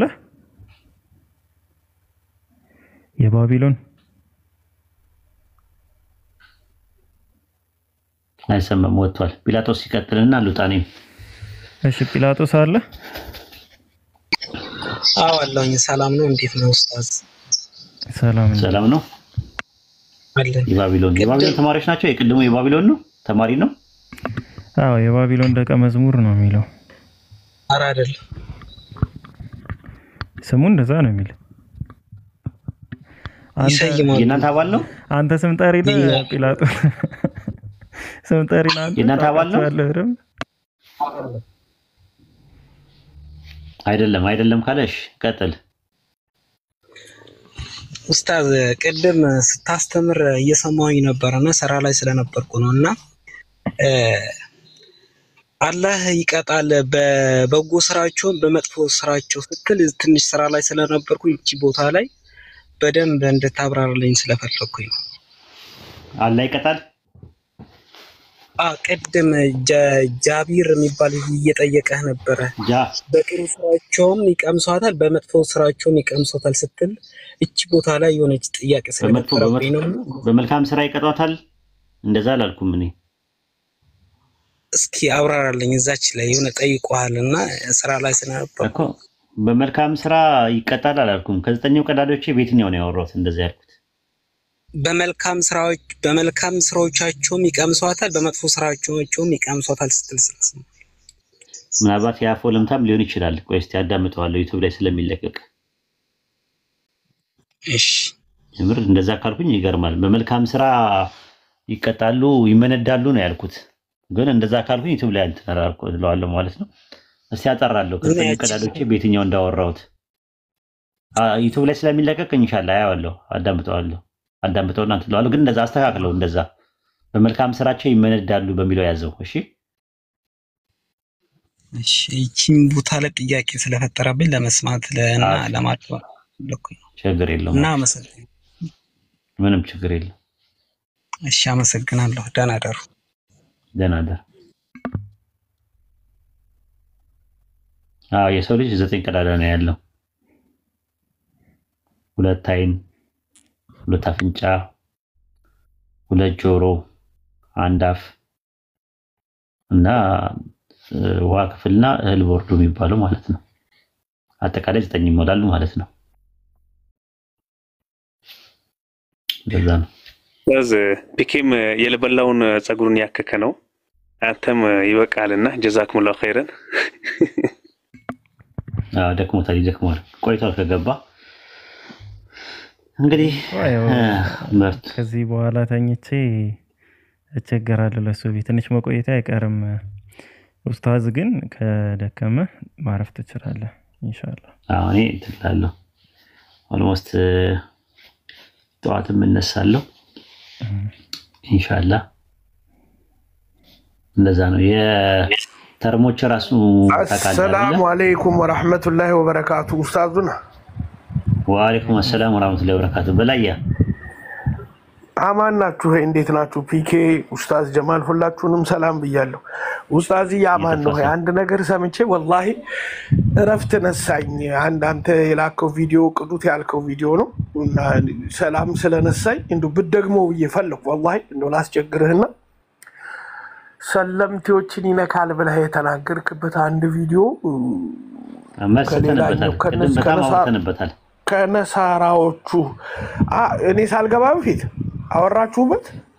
አወራንበት። ሁላችንም አስተያየት ሰተንበት ዘግተናል። ወላሂ ቀን ሰምቼ እኔ እንደ ድንገት ነው ማሻላ የተቀዳውን ቀን ሰምቼ አሁን እኮ ሳይ ደስ ብሎኝ አሁን ታላቁ አብርሃም ጋር ስመጣ ደስ ብሎኝ በቃ ሳገኝ እሱን ለማለት ነው የገባሁት እና እንዱ ብደጋግመው ቅር የማይል ነገር ነው። ምክንያቱም ሸይጣን እንኳ አያርፍም፣ ብዙ መሰናክሎች ያበጃል። እኛ ደግሞ ከአላህ ጋር ብዙ ነገር ይመጅልናል፣ ብዙ ድልድዮች ይበጁልናል። ኢንሻአላህ የኛ ያዘው ቆዳ ነው ያለን። ምን ዲል ላይ የሚመጣው የተለያዩ ነገሮች ሆን ብለው ስራይ ብለው ማለት በሀሳብ መሞገት ሲያቀታቸው ያለ አማራጭ በተለያየ ነገር ተሞክረዋል። አይተህ ከሆነ አዲስ ዓለምን አምጥተው የአዲስ ዓለምን ጉዳይ አምጥተው ከኛ ጋር ያላከኩትን እኔ አዲስ ዓለምን አግኝቻት ማላቀውን ነገር ከነኦፓልን የሆነ ሳለ ያነሳሉ፣ እየከፈሏቸው ነው ይላሉ፣ ብዙ ነገሮች ይላሉ። ግን ሲሰለቻቸው መተዋቸው አይቀርም እና እያንዳንዷን ነገር የሚሄዱበትን አካሄድ እናውቃቸዋለን ራሱ ማለት ነው። አካሄዳቸውን እያንዳንዱን ነገር ያው ስለተሸነፉ ነው እነሱ ጋር ማለት ነው ያለው ማለት ነው። በቀደም እንደውም ክርክር ነበረ ቪዲዮ እየሰሩ ፕሮቴስታንት እና ኦርቶዶክስ በጣም ብዙ ሰው እየሄደ ያለው ከኦርቶዶክስ ነው ይላሉ፣ ፕሮቴስታንት ደግሞ አይ ከእናንተ ነው ይላሉ። ሲከራከሩ ነበረ። ከዛ እኛ ምን መልስ ሰጠን? አትጣሉ ከሁለታችሁም ነው አለን እኛ። እና በቃ ያለው አማራጭ እንደዛ ነው፣ የመከላከል ነው፣ የማጥቃት አይደለም ራሱ ማለት ነው። የዲፌንሲቭ ነው ሜካኒዝም እየተጠቀሙ ያሉት እንጂ ኦፌንሲቭ አይደለም። ኦፌንሲቭ የሚሆነው እኛ እያጠቃን ያለ ነው። የሚሰልመውም እኛ ጋር ነው ያለው። ህዝቦቻቸውን መቆጣጠር አልቻሉም ወደኛ የሚመጡትን። አሁን ምንድነው እያደረጉ ያሉት? እንደምንም ብለው ሰዎች ወደዚህ እንዳይመጡ እኛ ጋር መጥተው ጥያቄ እንዳይጠይቁ ምንም አይነት ነገር እንዳይኖር ነው የነሱ ዓላማቸውም ኢላማቸውም። እኛ ደግሞ ለምንን አይደለም እናመጣቸው። ትምህርታችን ይጠራል። የያዝነው ሀቅ ነው፣ የሀቅ ባለቤቶች ነን። የያዝነው ዲኑ እስላም ነው። ስለዚህ እስላም እያንዳንዱ ቤትን እየገባ እያንኳኳ ነው ያለው። ይሄንን መቆጣጠር አይችሉም። ሶሻል ሚዲያው ተዘርግቷል። ዩቲዩቡ ምኑ ትምህርቶቻችን የትም ቦታ አለ። ያን መቆጣጠር ስለማይችሉ ያለው አማራጭ እኛ ጋር ይመጣሉ ሰዎቹ አንዴ ብቻ እስከሚሰሙ ድረስ ነው። በፊት እንደውም መልስ እንስጥ ምናምን እያሉ ይሞክሩ ነበር የኔን። አሁን ግን አይችሉም። አንዴ ድምፄን ከሰሙ ወላሂ ነው የምላችሁ፣ ድምጻችንን ከሰሙ እነዛ ሰዎች ፕሮሞት እያደረጉልን ነው ያሉት። በፊት ጽሁፌን ሲመልሱልኝ ኡስታዝ ወይድ እንደዚህ ያለ ኡስታዝ ወይድን ምናምን ሲሉ ማን ነው ኡስታዝ ወይድ ይሉናሉ። ጥያቄ ይፈጠርባቸዋል። ጽሁፌ ራሱ ከነሱ እንደሚበልጥ ያውቃሉ። ጽሁፎች ምንጽፋቸው ጽሁፎች እኛ መጨረሻ ላይ አይ እንደዚህ ካፊሮች ማን ነው እንደዚህ እኮ ክርስቲያኖች ሲሉ ሰምተን ምናምን ብለው የሚመጡ ክርስቲያኖች አሉ። አሁንም እዚህ ቲክቶክ ላይ የኔን ድምጽ እኔ ማወራውን ነገር ሄደው ኦዲዮ ከሰሩልኝ ቁጭ ብዬ ፕሮሞሽን ነው፣ ምንም ሳለፋ ፕሮሞሽን ነው የሚሆነው። ማስታወቂያ ነው የሚሰሩልኝ ለኔ። ምን ይሆናል? አንዴ ድምፄን ከሰሙት ማን ነው ምንድነው ለምን እንደዛ አለ የሚል ጥያቄ ይፈጠራል። ከዛ ሰርች ያደርጋሉ፣ ወሂድ የሚለው ሰርች ያደርጋሉ፣ ፎሎ ያደርጉኛል። የሚቀጥለው ቀን ጥያቄ መጠየቅ ይጀምራሉ ማለት ግልጽ ነው። ያ ነገር ነውና በዚህ መልኩ ነውና አጀንዳ እኛ አቀባይ እንጂ አጀንዳ ተቀባይ አይደለንም ማለት በደንብ ነው አጀንዳ የምንሰጣቸው። እኔ ትናንትና 4 ሰዎች ብዬ ስናገር እንደሚናጉ አውቃለሁ፣ ግን በጊዜው የሙስሊሙ ኡማ መንቃት ስላለበት ነው። በጣም ታግሼ አሰላስዬ ምን ብዬ ምናምን ነገር በጣም ሲበዛ አይቺ ነገር ወደ ሌላ ነገር ከመሄዷ በፊት መጀመሪያ ኤክስፖዝ ማድረግ አለብኝ። ስም ሳልጠቀስ ነው፣ ለዛውም እኮ ስም ሳልጠቀስ ተናግሬ 5ኛ ሰው መጣ። ለምን እንደዚህ ይባላል ብሎ አለ። 5ኛ ሰው ያላሰብኩት ሰው ቁርአን እየቀራ ነው ተብሎ የሚታሰብ ሰው ማለት ነው። ያው በወንድ ጾታ ሳወራ ያው ጀነራሊ ነው ሲጠራ ማለት ነው። ሴትም ወንድም ይሁን አልገለጽኩም መሆንም ማለት ነው። እንትን ስል ለምን እንደዛ ባላለው ልሰልል አይደለም የመጣሁት ምናምን ብሎ ቤት ከፍቶ ማለቃቀስ ጀመረ። እሺ ማለት እኔ ምን እኮ የተናገርኩት ጀነራል ነው፣ ስም አልጠቀስኩም። ስንት ሰለምቴ እያለ አሁን የሀገር ሰለምቴ እኮ ነው ያለው። በላያ ለምን አልጠየከኝም መተህ እኔ ነው ወይ ምናምን ብለህ? እኔ ለመሰለል አይደለም ብዙ እኔም ሰለምቴ እኮ ነኝ። ፒኬም ሰለምቴ ነው፣ ጃቢርም ሰለምቴ ነው። ሰለምቴዎች በጣም ይበዛሉ። ለምን እነሱ እንደዛ ብለው አላሉም? ስራቸውን ስለሚያውቁት። ለምን በላያ መጥቶ እንትን አላለኝም? መጥቶ በላያ መጥቶ እንዴት ሰለምቴዎች ስላለም ነውና እኔ 4 ሰዎች ናቸው ያልኩት። ሰለምቴዎችን የሚጎዳ የኛን ስም የሚያስጠፋ ነገር መኖር የለበትም። ሚዲያው ላይ ጥላሸት ለመቀባት ነባሩ ሙስሊም ሰለምቴዎችን እንዳያምን ወይ የሰለምቴዎች ነገር እንዲል ተደርጎ ሆን ተብሎ ጥላሸት ካራክተር አሴሲኔሽን የሚባል ነገር አለ። ጥላሸት የመቀባት ስራ ነበር ሊሰሩ የነበሩት። ከሸፈ በአንዴ ገብቷል። ሁሉም እያንዳንዱ ጭምብሉን እንዲገልጥ ነው ያደረግነው። ጭምብሉን በደንብ አድርጎ እንዲገልጥ ነው ያደረግነው ማለት ነው። እኔ ስም አልጠቀስኩም። ጥያቄ መጠየቅ ይቻላል? ከልከሌ ብያለሁ። ቆይ ተረጋጋ እንዴ። ምን ሆናል? ጠብቅ። ቆይ ያወራን እንዴ? ትንሽ ጠብቅ ወገናችን። ክርስቶስ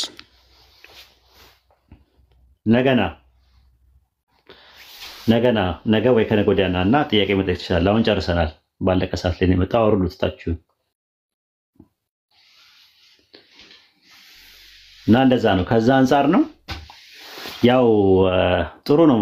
ጥሩ አጀንዳ ነው የሰጠናቸው። ያወሩበታል፣ በደንብ አድርገው ያወሩበታል። እስከ 1 ሳምንት 2 ሳምንት ድረስ ያወሩበታል። ስራቸውንም ነው በደንብ ያስነቃ ነው። የሚገርማችሁ ነገር ያልኩት እኮ ምን መሰለህ በላያ ተልእኮ ተሰጥቷቸው ነው የመጡት ነው እኮ ያልኩት ያለው። ተልእኮ የሰጣቸው ክርስቲያን ነው እያልኩኝ ነው ያሉት። ኡስታዚ አንድ ደቂቃ ከፈቀድክልኝ እዚህ ውስጥ መናገር የምፈልገው ነገር አለ። ወላሂ እኔ ንግግር በጣም ነው ደስ ያለኝ የተቀደም። ያሁኑ ደግሞ ጀዛከላህ ኸይር በጣም የሆነ አላሁ አለም። እኔ ደስታዬን ታውቀዋለህ እንዴት እንደምናገርና ነባር መጀመሪያ በወንድሞቼ መጀመር እፈልጋለሁ። ነባር ሙስሊሞች እንግዲህ እኔ ፒኬ ሰለምቴ መሆኑን አላውቅም ነበር። አብርሃም ያፉ በለኝ ኡስታዝ ያው ሰለምቴ መሆኑን አውቃለሁ። እና ከኡስታዝ ጀምሮ ሁላችንም ሰለምቴ ስንሆን ባቡር የሚባል ነገር አለ። እንደው አፉ በሉኝ እሺ። ባቡር ሎኮሞቲቭ አለ፣ ቀጣይ ደግሞ ግሳንግስ አለ። ሰለምቴ ስንሆን ያን ሁሉ ጅራት እንግዲህ ባቡር ካያችሁ የኢትዮጵያ ምድር ባቡር እንኳን የሆነ 20 እና 30 ሎኮሞቲቮች አሉት። እኔ ላኢላሃ ኢላላህ ለማለት ኡስታዝ ይንገራችሁ ስንት ሎኮሞቲቭ እንደበጠስኩ። ፍሬን የበጠሰ ሲኖ አይታችሁ ታውቃላችሁ? እንደዛ ነው አብደን አሽሃዱ አላ ኢላሃ ኢላላህ ያልነው በተውሂድ ተዋደን። ዝም ብለን በቀላል ነገር የምንደናገር ሰዎች አይደለንም። አንደኛ ስንወስን ደግሞ ለወሂዶ ለአብርሃም ለጀማሉ ለኡስታዙና ወይ ለበላያ ብለን አይደለም። አላህ የሚባል አምላክ አለ፣ ያስፈልገናል። ያሐለቀን አምላክ አለ። በቃ ለሐለቀን አምላክ ስንል አምላክ አለን ለሱ ብለን በቃ እንወስናለን። ለራስ ስትል ጣፍጥ ነው። ባይ ዘ ወይ አላህ የሚጎልበት ነገር የለም። አንተ ሰለም ካልሰለም ከአላህ አይጎልበትም። አልሐምዱሊላህ የዓለማት ጌታ እንደከበረ በዙፋኑ ላይ አለ። ትልቁ ቁም ነገር ግን በጣም የሚደንቅ መልእክት ነበር ኡስታዙን ያስቀመጠው። ተመሳስለው ገብተው ሰልመናል ብለው ሊወጉ ይሞክራሉ። ትልቁ ፖይንቱ አሁን ማዕናው ሰለምቴዎችን ከዋናዎቹ ከነባሮቹ ጋራ ማሳ ማድረግ ነው። ለምን ማሳ ከሆነ ሰለምቴና በፊት የነበረው ሊጣላ ነው ማለት ነው። ግን ከሸፈ አያችሁ አላህ ለኡስታዙናም ቢሆን ሰበብ ሰጥቶ ለሌሎችም ሰበብ ሰጥቶ ይሄ ነገር እንዲወጣ ሆነ። ከወጣ ነባር የሆናችሁ ሙእሚን ወንድሞችና እህቶቻችን ንቁና ተዋጉ። ዳዕዋ አይቆምም፣ ሙቃረናውም አይቀርም፣ ውጊያችንም አይቀርም። ለምን ሀያታችን እስካለ ድረስ እንዋጋለን ኢንሻአላህ። ውጊያችን ግን ፊት ለፊት እንደዚህ በዲን ጉዳይ ነው እንጂ ሰይፍና ጎራዴ አንስተን አይደለም።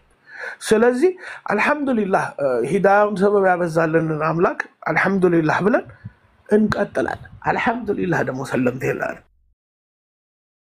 አምላክ አልሐምዱሊላህ አላ ነዕመተል ኢስላም ሹክረን ጀዚረን ኡስታዝ ነው። ሌላው ደግሞ ስም ያስቃል እኮ ሰለምቴዋ ሰለምቴው ምናምን የሚል ስም ከየት እንደሚያመጡ ማን ነው አድርጉ እንደዛ ያላቸው ራሱ ማለት ነው። ማለት አንድ ሰው በቃ ከሰለመ ሰለመ ነው በቃ። የሙስሊም ስም መጠቀም ካለበት ይጠቀማል፣ የክርስቲያንም ስም መጠቀም ካለበት ይጠቀማል። እሱ የተለየ መሆን የለበትም። ከሰለመ ሰለመ ነው በቃ አለቀ። መቀላቀል ነው ያለበት አንድ ሰው ማለት ነው። ስለሰለመ ብቻ የተለየ ሰው ሆኖ የተለየ እንክብካቤ አድርጉልኝ፣ የተለየ ስም ይኑረኝ፣ እኔ ስፔሻል ነኝ ምናምን ነገር እንደዚህ እኔ ሰምቼ አላውቅም። ራሱ አብዛኛው እኮ የረሱል ሰለላሁ ዐለይሂ ወሰለም እንትኖች ሰሃባዎች ሰለምቴዎች ናቸው የነበሩት። ኮንቨርት ያደረጉ ናቸው ወይ ደግሞ ሪቨርት ያደረጉ ናቸው ማለት እንችላለን ራሱ የአሉል ፊጥራ በሚለው ካሰብን። ስለዚህ ምንድን ነው የተለየ ነገር ማለት ነው? ማለት የሆነ ሰዓት ላይ ለሰዎች ሰበቡ ሂዳያን ለመሆን ለማበረታታት ምናምን ነገር ሰለምቴ መሆናችንን ለመናገር እንችላለን እንጂ በተገኘው አጋጣሚ እኔ ሰለምቴ ነኝ እኔ ሰለምቴ ነኝ እኔ ሰለምቴ ነኝ እና ምን ይሁን ለራስህ የሰለምከው። የሰለመ ሰው መልካም ነገር መረጠ ነው የተባለው። የሰለሙት መልካም ነገር መረጡ ራሱ ማለት ነው። እነዚያ የከፈሩት ግን ራሳቸውን የሚሉት ነው። የተመራ ሰው ምሪቱን ለራሱ ነው፣ የተመመ ሰው ደግሞ ጉዳቱን ለራሱ ነው የሚለው። የኛ መልካም ስራ አላህን አይጠቅመውም፣ የኛ ክፉ ስራ አላህን አይጎዳውም። አላህ ከዓለማት የተብቃቃ ጌታ ነው። እሱን ለማምለክ እሱን ፈልገን ያስፈልገናል፣ አላህ ያስፈልገናል። እኛ ፈላጊዎች ነን፣ ከጃዮች ነን። እሱ ማንንም አይከጅልም ብለን የመጣን ሰዎች አላህ ከዓለማት የተጠራራ ነው ብለን ያምናምን ሰዎች በዚህ ደረጃ ሰው ፈልገን አይደለም የመጣ ነው። ስለዚህ በተቻለ አቅም አርፎ እንትን አትበሏቸው። በቃ ከሰለሙ ለራሳቸው ይስለሙ። እንትን አትበሏቸው። የሆነ ቤት ሲከፋፈቱ ምናምን ነገር እንትን አትበሏቸው። መጀመሪያ ሲመጡ ዌልካም እንኳን ደህና መጣችሁ በቃ አለቀ። ከዛ በኋላ እንደ ማንኛውም ሰው ማድረግ ነው። ለምሳሌ ታች እስቲ ኤግዛምፕል ልስጣችሁ። አንድ ሰው ይጻፍልኝ። ለምሳሌ ማለት አንድ ሰው ይጻፍልኝ። አሁን ሂክማናውን ያት እዚህ ጋር አሁን ሂክማናውን በቃ ሂክማናት በቃ እህቴ ናት በቃ አለቀ። ከዚህ የተረፈ ነገር ምንም ማድረገው ነገር ፕሮፋይሏ ጋር መግባት አይጠበቅብኝም። መታወራውን ነገር መከታተል አይጠበቅብኝም። በቃ እህቴ ናት፣ አንድ እህት አገኘው በቃ አለቀ። ልክ እንደዛ ነው ማሰብ ያለብን እንጂ እነሱ ስለመጡ ያውቃሉም ተብሎ የሚታሰብ አይደለም። እውቀቱ በጣም ያላቸው ሰዎች ናቸውም ብለን አይደለም እናመጣ ማለት በቃ ደስ ከጀሃነም እሳት ነፃ እንደሚወጡበትን ገመድ ስለያዙ ደስታችንን እንገልጻለን እንጂ በቃ ያ ሰው ስለመጣ ታሪክ ይቀይራል፣ እኛ አስተማሪ ሊሆን ይችላል ምናምን ነገር ምንም እንትን የሚል የለም። አሁን ሰው የሚፈራው ከሌ ከሄደ ምናምን ነገር ነው የሚፈሩት ራሳቸው። ምናምን ከሌ እኮ አሁን እንትን ከሄደ እኮ በቃ ኪሳራ ነው ምናምን አለ አንዱ አሁን ሲያወራ እንደዚህ ወዲህ የደረሰኝ ኪሳራ ነው በቃ እሱ ከተመለሰ በቃ ጉድ ነው የሚፈላው ምናምን እስልምና ኢትዮጵያ ምድር ላይ ምናምን አለ። ዋት ሲጀመር አስተማሪ አይደለም። ተማርም ሲባል እንኳን የሚማርም ሰው አይደለም። ራሱ አስተማሪ አይደለም። የክርስትና አስተማሪ የነበረ ሰው አይደለም። እስልምና ላይ መጥቶ አስተማሪ አይደለም። አንድ ሰው ምንም እውቀት የሌለው ሰው ማለትም እውቀት አለው ሲባል የራሱ የሆነ ነገር ማለት የሰው ልጅ መቼም ባዶ በርሜልና ነጭ ወረቀት አይደለም። የሆነ የሪስፔክት ያስፈልጋል አዝ ሂውማኒቲ። ግን እንደ አስተማሪ ያልሆነ ሰው ልክ እንደ አስተማሪ አድርጎ ምስሎ እስልምና ባበቃለት በቃ ኢትዮጵያ ምድር ላይ የሚባል ነገር ይሄ ፖለቲካ የሚሰራው ነገር ነገ አይሰራም። እንደዛ አይሰራም። ራሱ በእኛ አይደለም የሚቆመው። ራሱ አንድ አሊም አንድ ሼህ የነበረ ሰው ራሱ አላህ ይጠብቀን። እኔ ሰምቼ አላውቅም በነገራችን ላይ መሻይቆቻችን መካከል ዑለማዎቻችን መካከል እንትን አለ ሲባል ሰምቼ አላውቅም። እኔ በህይወት ዘመኔ ሰምቼ አላውቅም። አላህ ይጠብቀን። ላኢላሃ ኢለላህ። ግን እንደው ቢሆን እንኳን ምንም ያስደንቅ ነገር የለም። ያሳዝናል ብለን ነው የምናዝንለት፣ ለራሱ ነው የምናዝንለት እንጂ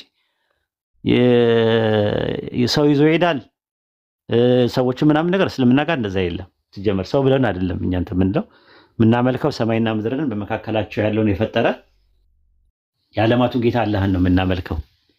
ስለዚህ እኛ ሂዳያ ሰጭም አይደለንም ነሺም አይደለንም። አንድ ሰው ሲሰልም ዌልካም እንላለን። ቢማር ጥሩ ነው። ከኛ ጋር መማር ካልፈለገ ደግሞ እዛው አቅራቢያ ያለው መስጊድ አካባቢ ላይ ሄዶ እንትን ይበል። በተረፈ የማያውቀውን ነገር ዲኑ ላይ የማይባሉ ነገሮችን የማስመታት የማስተኮስ ስራ ውስጥ ለውስጥ የመርመጥመጥና የመሽለጥለጥ ስራዎች ይሄ ግሳንግስና አሰስገሰሱም እንትን ማለት በጣም ነው እንትን የሚለው የሚደብረው እንትን አይደለም። አንዳንዴ ኩል መሆን የሚባል ነገር አለ። ኩል አንድ ሰው ማለት ነው። እስልምና እንደዛ ነው ራሱ ስነ ምግባሩም ግብረ ገቡም በቃ አንድ ኩል ታውቃላችሁ። መርመጥመጥ መሽለጥለጥ ምናምን የሚባሉ ነገሮች አይወደዱም በእስልምና እና እንደዛ ነው መሆን ያለበት። ጠንከር ማለት ነው ያለበት ሙስሊም ማለት ነው። ይሄን ነው ለማለት ፈልጌ። በላይ ያደናን አይደል? አልሐምዱሊላህ ኡስታዝዬ ጀዛከላህ። እሰይ አላሁ አክበር እያልኩ ተክቢር እኮ እያደረኩ ደስ ይላል። ማሻአላ ንግር አድርጋቸው ይወጣልሃል እኮ የሆነ ልብ ላይ ተሰንቅሮ የነገረ ነበር በቃ ውልቅ ብሎ ወጣና አልሐምዱሊላህ አልሐምዱሊላህ ሐምዱ ለሽኩር በጣም ደህና ነን ሰልመናል። አልሐምዱሊላህ አመት ሞልቶናል። አርካኖቹን እየጠጣናቸው ነው እየቀራን ነው። አልሐምዱሊላህ ምንም ነገር ቢፈተፈት ጥለን ከመጣ ነው አይበልጥም። ወላሂ እስልምና እኮ እንዲህ ነው። ደግ አደረገ ወላሂ ደግ አደረገ። ለምን ጥለን የመጣ ነው እኮ ጃንክ ነው ሎኮሞቲቭ ነው ብያቸዋለሁ ቅድም። ጥለን የመጣ ነው ማት ደግሞ የሚገርመው ቆመን ጠበቃ ነበርንለት በሰዓቱ ወላሂ ጠበቃ ነበርንለት። ጠበቃ ሆነን ሰብከንለት መድረክ ላይ ጉትትት አድርገን የመጣ ነው ያላቀቀን አምላክ አልሐምዱሊላህ ነፃ አውጥቶን አሁን ቅልል ብሎ ለካ አንድ ነው። ቅድም እኔ ወላሂ ኡስታዝ መቼም ከሰጠው በላይ አልሰጥም ብዬ ነው እንጂ ልጅቷ አሳዝናኝ በቃ አሳዝናኝ በጣም ልቧ እስልምና ላይ ነው ያለው የነበረችው ልጅ ግን የለም በቃ ግራ ቀኟን እያየች ነው። እኛን ይጎትት የነበረ ነገር እየጎተታት እንዳለኝ ስላየው ነበርና እዛ ቦታ ላይ ነበር። ስንት ዝባዝንኬ በቃ ይሄ ሎኮሞቲቭ ማለት ነው። ስንት ዝባዝንኬ ያላህን አንድነት የሚቃወም ዝባዝንኬ ወላሂ እዚህ ውስጥ 500 ወር 600 ናችሁ ለካ 595 ነው 600 ሰው ዝባዝንኬ ነው ወላሂ ዝባዝንኬ። እዛ መዲና ላይ የነበረው 300 ምናምኑ ማለት ነው በቃ ጣዖት ዲኤቲ ነው በቃ ከአላህ ጋር ሽርክ ነው። ዝባዝንኬ ነው አላህ ይበጣጠሰልን ቁጥር የሌለው ስፍር የሌለው ዝባዝንኬ። እንዴት ነው ተመልሰን ታዲያ ለነዛ ሁሉ የምንገዛው? አንድ ብቻውን እያለ ያረፍነው አያችሁ። ጦርነት መሀል የነበረ ሰው ወላሂ ጦርነት መሀል የነበረ ሰው ጦርነቱ አብቅቶ ሲያርፍ ነው የጦርነትን አስከፊነት የሚያውቀው። እንደኛ እኮ አንድ አምላክ አግኝተን ያረፍን ሰዎች ነን። ወላሂ ስንት አማልክት አሳብደው ለገብርኤል ስንሰግድ ለሚካኤል ስንሰግድ አልፈን ተርፈን በኢየሱስ ስም ስንል እንደገና መጀነገሌ ስንል አልሐምዱሊላህ አረፍን። ለምን? አንድ ብቻ ያ ረብ እያልን መንበርከክ ጀመርን። አየው ሰላተል ሐጃ ብለን ስናልፍ ለካ ራሱ መልስ ይሰጣል ይሰማል። ለካ አንድ አምላክ አለ። ስንት ድልድይ ስናበጅ በራሳችን ላይ በስማ በለው ስንሄድ ያ ስማ በለው እኮ ራሱ አይሰማም። ወላሂ ቅድም ኡስታዝ ሲናገር ደስ እያለኝ ነው። አይሰማም በህይወት ካለ አሁን እዚህ ኡስታዝ አለ። ኧረ እስቲ ኡስታዝ ዱዓ አድርጋው ይቻላል። የሞተውን ቀስቅሳችሁ አሟት አሟት እናንተን ነው የሚፈልጉት በሀያት ስላላችሁ። ወላሂ እንዴት ነው አንተ ቆመህ የወደቀን ነገር የምታነሳው?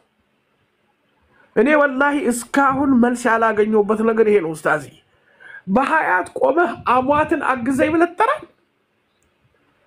አላሁ አለም በላያ በቃ አንተ ከሰለምክ በኋላ ኡስታዝ አንተ ከሰለምክ በኋላ ከሙስሊም ወንድ ማለት ከሙስሊም ወንድሞች ወይ ደግሞ ከምታውቀው ከአንድ ሙስሊም ጋር ተጣልተህ አታውቅም? ያጋጥማል። ምን ችግር አለ? ያጋጥማል እኮ ግን ሰው እንዴት ከሰው ጋር ሲጣላ ከፍራለሁ ይላል? ግርም ነው የሚለኝ። አሁን ነባር ሙስሊሞችን ተመልከቱ። ለሰው ብሎ ነው የሰለመው፣ ለሰው ብሎ ነው። ከአብራካቸው ከአንድ ማዕፀን ውስጥ የተኙ ወንድምናት እርስ በርሳቸው ቢጣሉ ወንድም ከእህቱ ጋር ቢጣላ እከፍራለሁ ይላሉ ነባሮቹ። አንተ እንዴት ማለት የፈለገ ነገር ቢሆን ማለት ነው የለም እኮ ማለት ልትጣላ ትችላለህ። እኔ ተጣልቼ አውቃለሁ ከሙስሊም ጋር ላለግባባም እችላለሁ። ግን አናዶኛል ብዬ እሱን አቃጥላለሁ ብዬ የኩፍር ቃል በነገራችን ላይ ሻዳ ይወጅባቸዋል እነዚህን ሰዎች አይደል ፒኬ? እነዚህ ሚዲያ ላይ የሚጫጩ ሰዎች የኩፍር ቃል በጣም ብዙ ነገሮች ተናግረዋል። ስለዚህ በሻዳ ካልተመለሱ ያሉበት አቅራቢያ ቢሆን ወይም ደግሞ ኢስቲግፋር እንትን ብለው ንስሐ ገብተው ወደ አላህ ይመለሱ። እነዚህ ሰዎች ካልተመለሱ አሁንም ቢሆን የኩፍር ቃል ተናግረው እንደ ሙስሊም አይደለም እኛ የምናያቸው። ለምን? የኩፍር ቃል ነው ያላህ ሐቅ ነው ራሱ እንደዛ ነን። እና ሰውን ለማናደር ተብሎ ከሰው ጋር ተጣላው ብሎ ሰውን ለማናደድ ተብሎ መዝሙር መልቀቅ የመስቀል ያለው ልብስ ለብሶ መልቀቅ ያለቀሱ መዘመር ምናምን ነገር እኔ እንጃ መጨረሻ ላይ ምንድነው ችግሩ ምናምን ሲባል አያናዶኝ ነው ላቃጥለው ብዬ ነው እሱን አቃጥላለሁ ብላችሁ ሌላውንም ሰው እኮ ነው የምታቃጥሉት እኮ እናንተ ያልገባችሁ አንድ ግለሰብ ነው እሱም ማቃጠል የምትችሉት በዚህ መልኩ አይደለም ቢሳሳት እንኳን አንድ ሙስሊም ወንድማችሁ እንደው ብትመክሩት ወይ ደግሞ ዱዓ ብታደርጉለት ወይም ብታስመክሩት ምናምን ጥሩ ነው ወይ ደግሞ ካላላችሁም ብሎ ካርጋችሁም እኮ ማምለጥ ትችላላችሁ ነገር ግን ለዛ ሰው ተብሎ ዲንን የሚያክል ነገር ከጃለው እንትን አርግ ያለው ብሎ እንጃ ብቻ ደናደሩ ያ ጀማ ሉጣኔ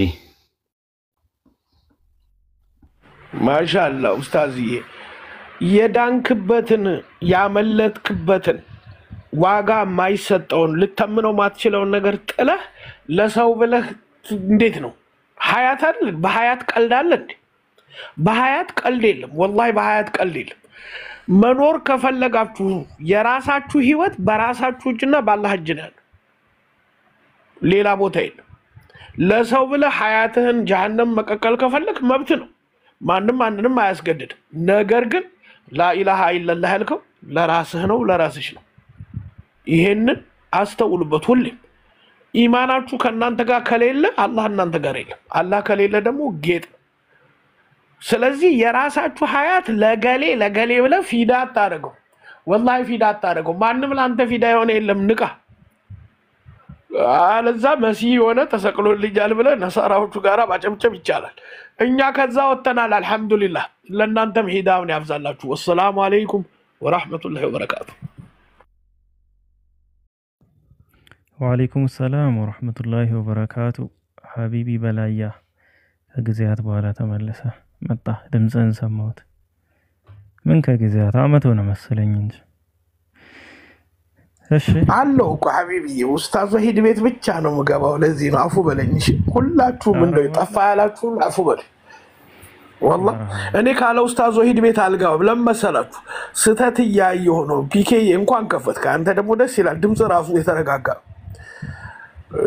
አሁን አላወራው በውስጥ አወራለሁ አንዳንድ ነገሮች ስላሉ በቃ ወይዶ ቤት ገብቼ እንደልብ ያወራሉ ለምመሰለ ወይዶ ጋር መጮህ ስለምችል አሁን የከፈትከው ቤት የሂዳያ ሰበብ ካልሆነ ለምን መጣል በቃ መዳን አለበት እኔ 20 አመት የከሰረ እድሜ ይሄው በደስታ አሁን እንዲማወራው ስለተረፍኩ አይደል ሌላውም እንደኔ ተርፎ ሊያወራ ይገባል አሁን የቀድሞ ልጅ ቆጨኝ እኮ አልኩ ኡስታዝን ላለማቋረጥ በየ እንጂ ዘልዬ ገብቼ ለምመሰለ ጀማዋን አየሁ ጀማዋ ማለት ገብቷል እነ ፒኬ ከሰለሙ እኔም ልስለም እነ ፒኬ ከወጡ እኔም ልውጣ አላ ይሄ በቃ ዱንያ ላይ ያለች ተራ ነገር የነፍስያ ጉዳይ ናት እቺ ነፍስያዋ እንድትሞት ደግሞ እኛ ዱዓ ማድረግ የሂዳያ ሰበብ አላህ ሂዳያውን እንዲያቀልላቸው ከኛ የሚጠበቀው ዱዓ ነው ከዛ ውጪ ደግሞ ዳዕዋ ደግሞ ግዴታችን ነውና እቺ ልጅ እንድንመክራት ማለት ነው እሷም ብቻ ሳይሆን ለብዙዎች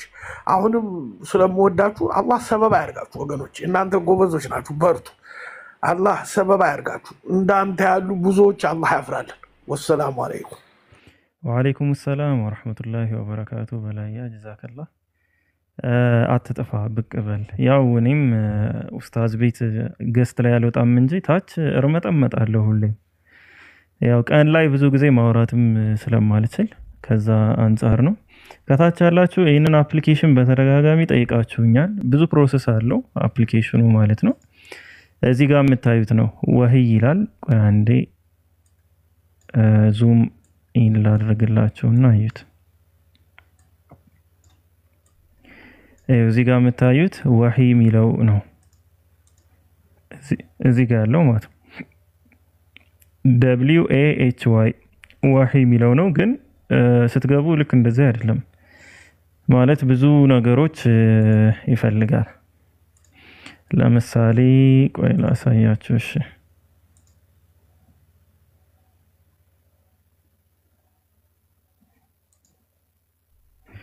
ይታያችኋል ሰዎች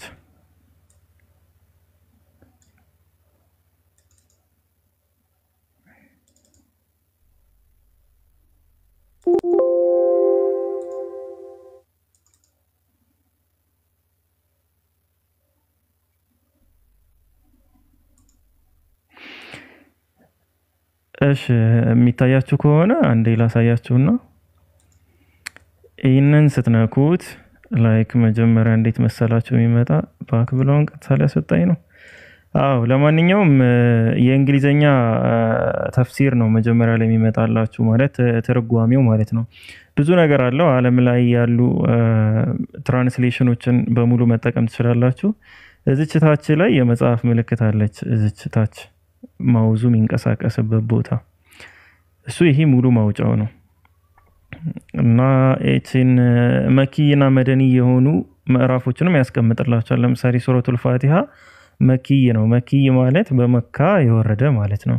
ሱረቱል በቀራ ደግሞ መደኒይ ነው፣ የወረደው መዲና ነው። እቺን ምልክት ስትጫኑ እንደዚህ በዝርዝር ያመጣላችኋል የምትፈልጉት አንቀጽ ላይ ባጭሩ ለመድረስ። ለማንኛውም አሁን ግን ላሳያችሁ የፈለኩት ካወረዳችሁ በኋላ እንዳትቸገሩ ብዬ ነው። እዚህ ጋር ፎንት ምናምን ትመርጣላችሁ። ፎንት ባክግራውንድ ከለር በጥቁር በቀይ በነጭ እዚች ጋር የመጽሐፍ ምልክት ትታያችኋለች። እዚች ታች ላይ ቀስቱ የሚታያችሁ ከሆነ ታች ላይ የመጽሐፍ ምልክት አለች። እሷን ስትጫኑ ነው ትራንስሌሽኖችን የምታገኙ። እንግሊሽ ሰሂህ ኢንተርናሽናል አለ አሁን እዚህ እኔ ዳውንሎድ ያደረኩት እና አምሃሪክ ደግሞ ሳዲቅ ወይም ሳኒ ሀቢብ። እዚህ ጋር የምትፈልጉት ከሌለ እዚህ ዳውንሎድ ሚል አለ፣ ሰርች ሚል አለ ከላይ። ሰርች ሚለው ላይ አምሃሪክ ከሆነ አምሃሪክ ወይም ለምሳሌ አሁን አብዱል ሐሊም አለ አብዱል ሐሊም ትክክል ከእንትን ካልኩት ኦኬ ተሳስቻለሁ ማለት ነው። ኤኒዌይስ እዚህ ሰርች አድርጋችሁ ባጭሩ እነዚህ አልቤኒያን ምናምን እነዚህ ሁሉ ትራንስሌሽኖች ናቸው። እነዚህ ሁሉ የፈለጋችሁትን ቻይኒሽ እንግሊሽ ላይ ያው እዚህ ጋር አሁን አብዱል ሐሊም አለ፣ ሙኽተሰር አለ፣ ዶክተር ሙስጠፋ ኸጣብ አለ። በቃ የፈለጋችሁትን ማውረድ ትችላላችሁ። አውርዳችሁ መጠቀም ነው። እኔ ለዚህ የመረጥኩት ፎንት ሳይዙ አሪፍ ስለሆነ ነው። የፎንት ሳይዙ ለእናንተ ሼር ለማድረግና ለማሳየት ይቀላል፣ በደንብ ጎልቶ ይታያል ማለት ነው። እንትኖቹ አንቀጾቹ ጎልቶ ይታያሉ፣ አማርኛው ጽሁፉ። ከዚህ ውጭ ግን ለሰርች ምናምን እንደዚህ በጣም ቆንጆ የሚባለው እኔ የምወደው ይሄም አሪፍ ነው፣ ግን ይሄን ገና አልለመድኩትም እና እኔ የምወደው ከፈለጋችሁ ለሰርች እሱን አንዴ ድገመው። እሺ ደግምላችኋለሁ።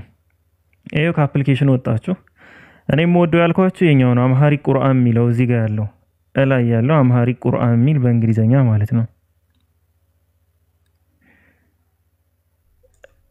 እሱ ጋር ስትገቡ ልክ እንደዚህ ነው የሚያሳየው። ለስልክ ምናምን አሁን እኔ ይሄኛው አሪፍ ነው፣ ይሄኛው ቆንጆ ነው ለስልክ። ሰርች ማድረጊያውም በቀላሉ ስለሚያመጣ የፈለጋችሁትን ቃል በቀላሉ ያመጣላችኋል። እሺ አሁንን አልታየንም ያላችሁኝ ዙም አድርጌ እንደገና እንደ አዲስ ላሳያችሁና ቆይ አንዴ ታገሱ።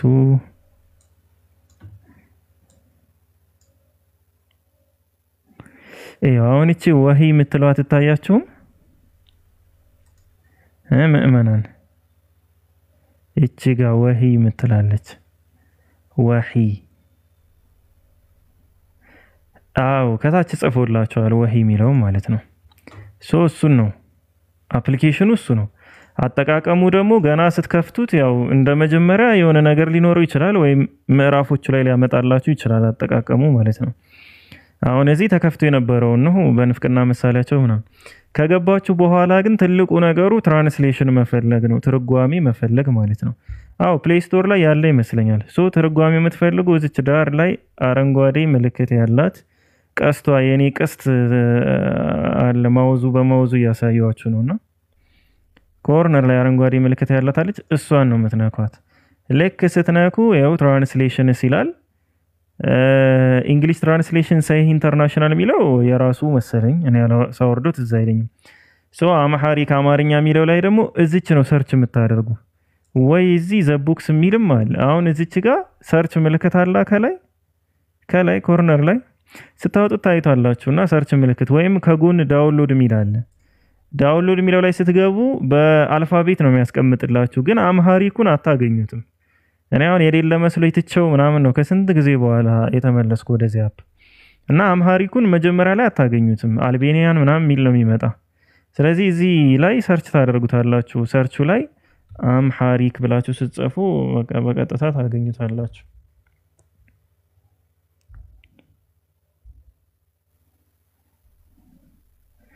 አምሃሪክ ብላችሁ ስትጽፉ ታገኙታላችሁ እሱን ዳውንሎድ ማድረግ ነው እሱን ዳውንሎድ አድርጋችሁ በቃ እዛ መጠቀም ነው ምንም እንደዚህ ምንድነው ወጥ ቀጠኔ ምናምን አትሉም እና ያንዳንዱ እንትን አወጣጣ አለው ሩት ኦፍ ወርድ ምናምን አለው ቃላቶቹ ምናምን ብዙ ነገር አሉት እሱን በሰፈራችሁ ተጠቀሙታላችሁ ቁርአን መቅራት ስትፈልጉ ደግሞ ከላይ ያለችውን እዚች የመጽሐፍ ምልክት አለች የተዘረጋሽ መጽሐፍ የምትመስል ኮርነር ላይ ማውዙ የከበባት ያለው ፓርት እሷን ተነኳትና ልክ እንደዚህ ያመጣላችኋል የሙስሐፍ ማለት ነው ሶ መቅራት ትችላላችሁ في قلوبهم مرض ያለ فزادهم الله مرضا አላህ Subhanahu Wa Ta'ala ጥመትን ከጥመታቸው ላይ ጥመትን ጨመረባቸው ሚለው ማለት ነው በቃ የኔ ይመስላል እንደዚህ አወርዳችሁ ተጠቀሙ ለስልክ ያው እኔ የምወደው ነግራችኋለሁ ተፍሲሩ አሁን ያሳዩአችሁ ትራንስሌሽን ላይ አይ ቲንክ ተቀላቅሎ ተፍሲር አለ መሰለኝ ቆይ እስኪ እዚህ ጋር ዳውንሎድ ላይ ኢብን ከሲር በየጽፍ ካገኘሁት ያው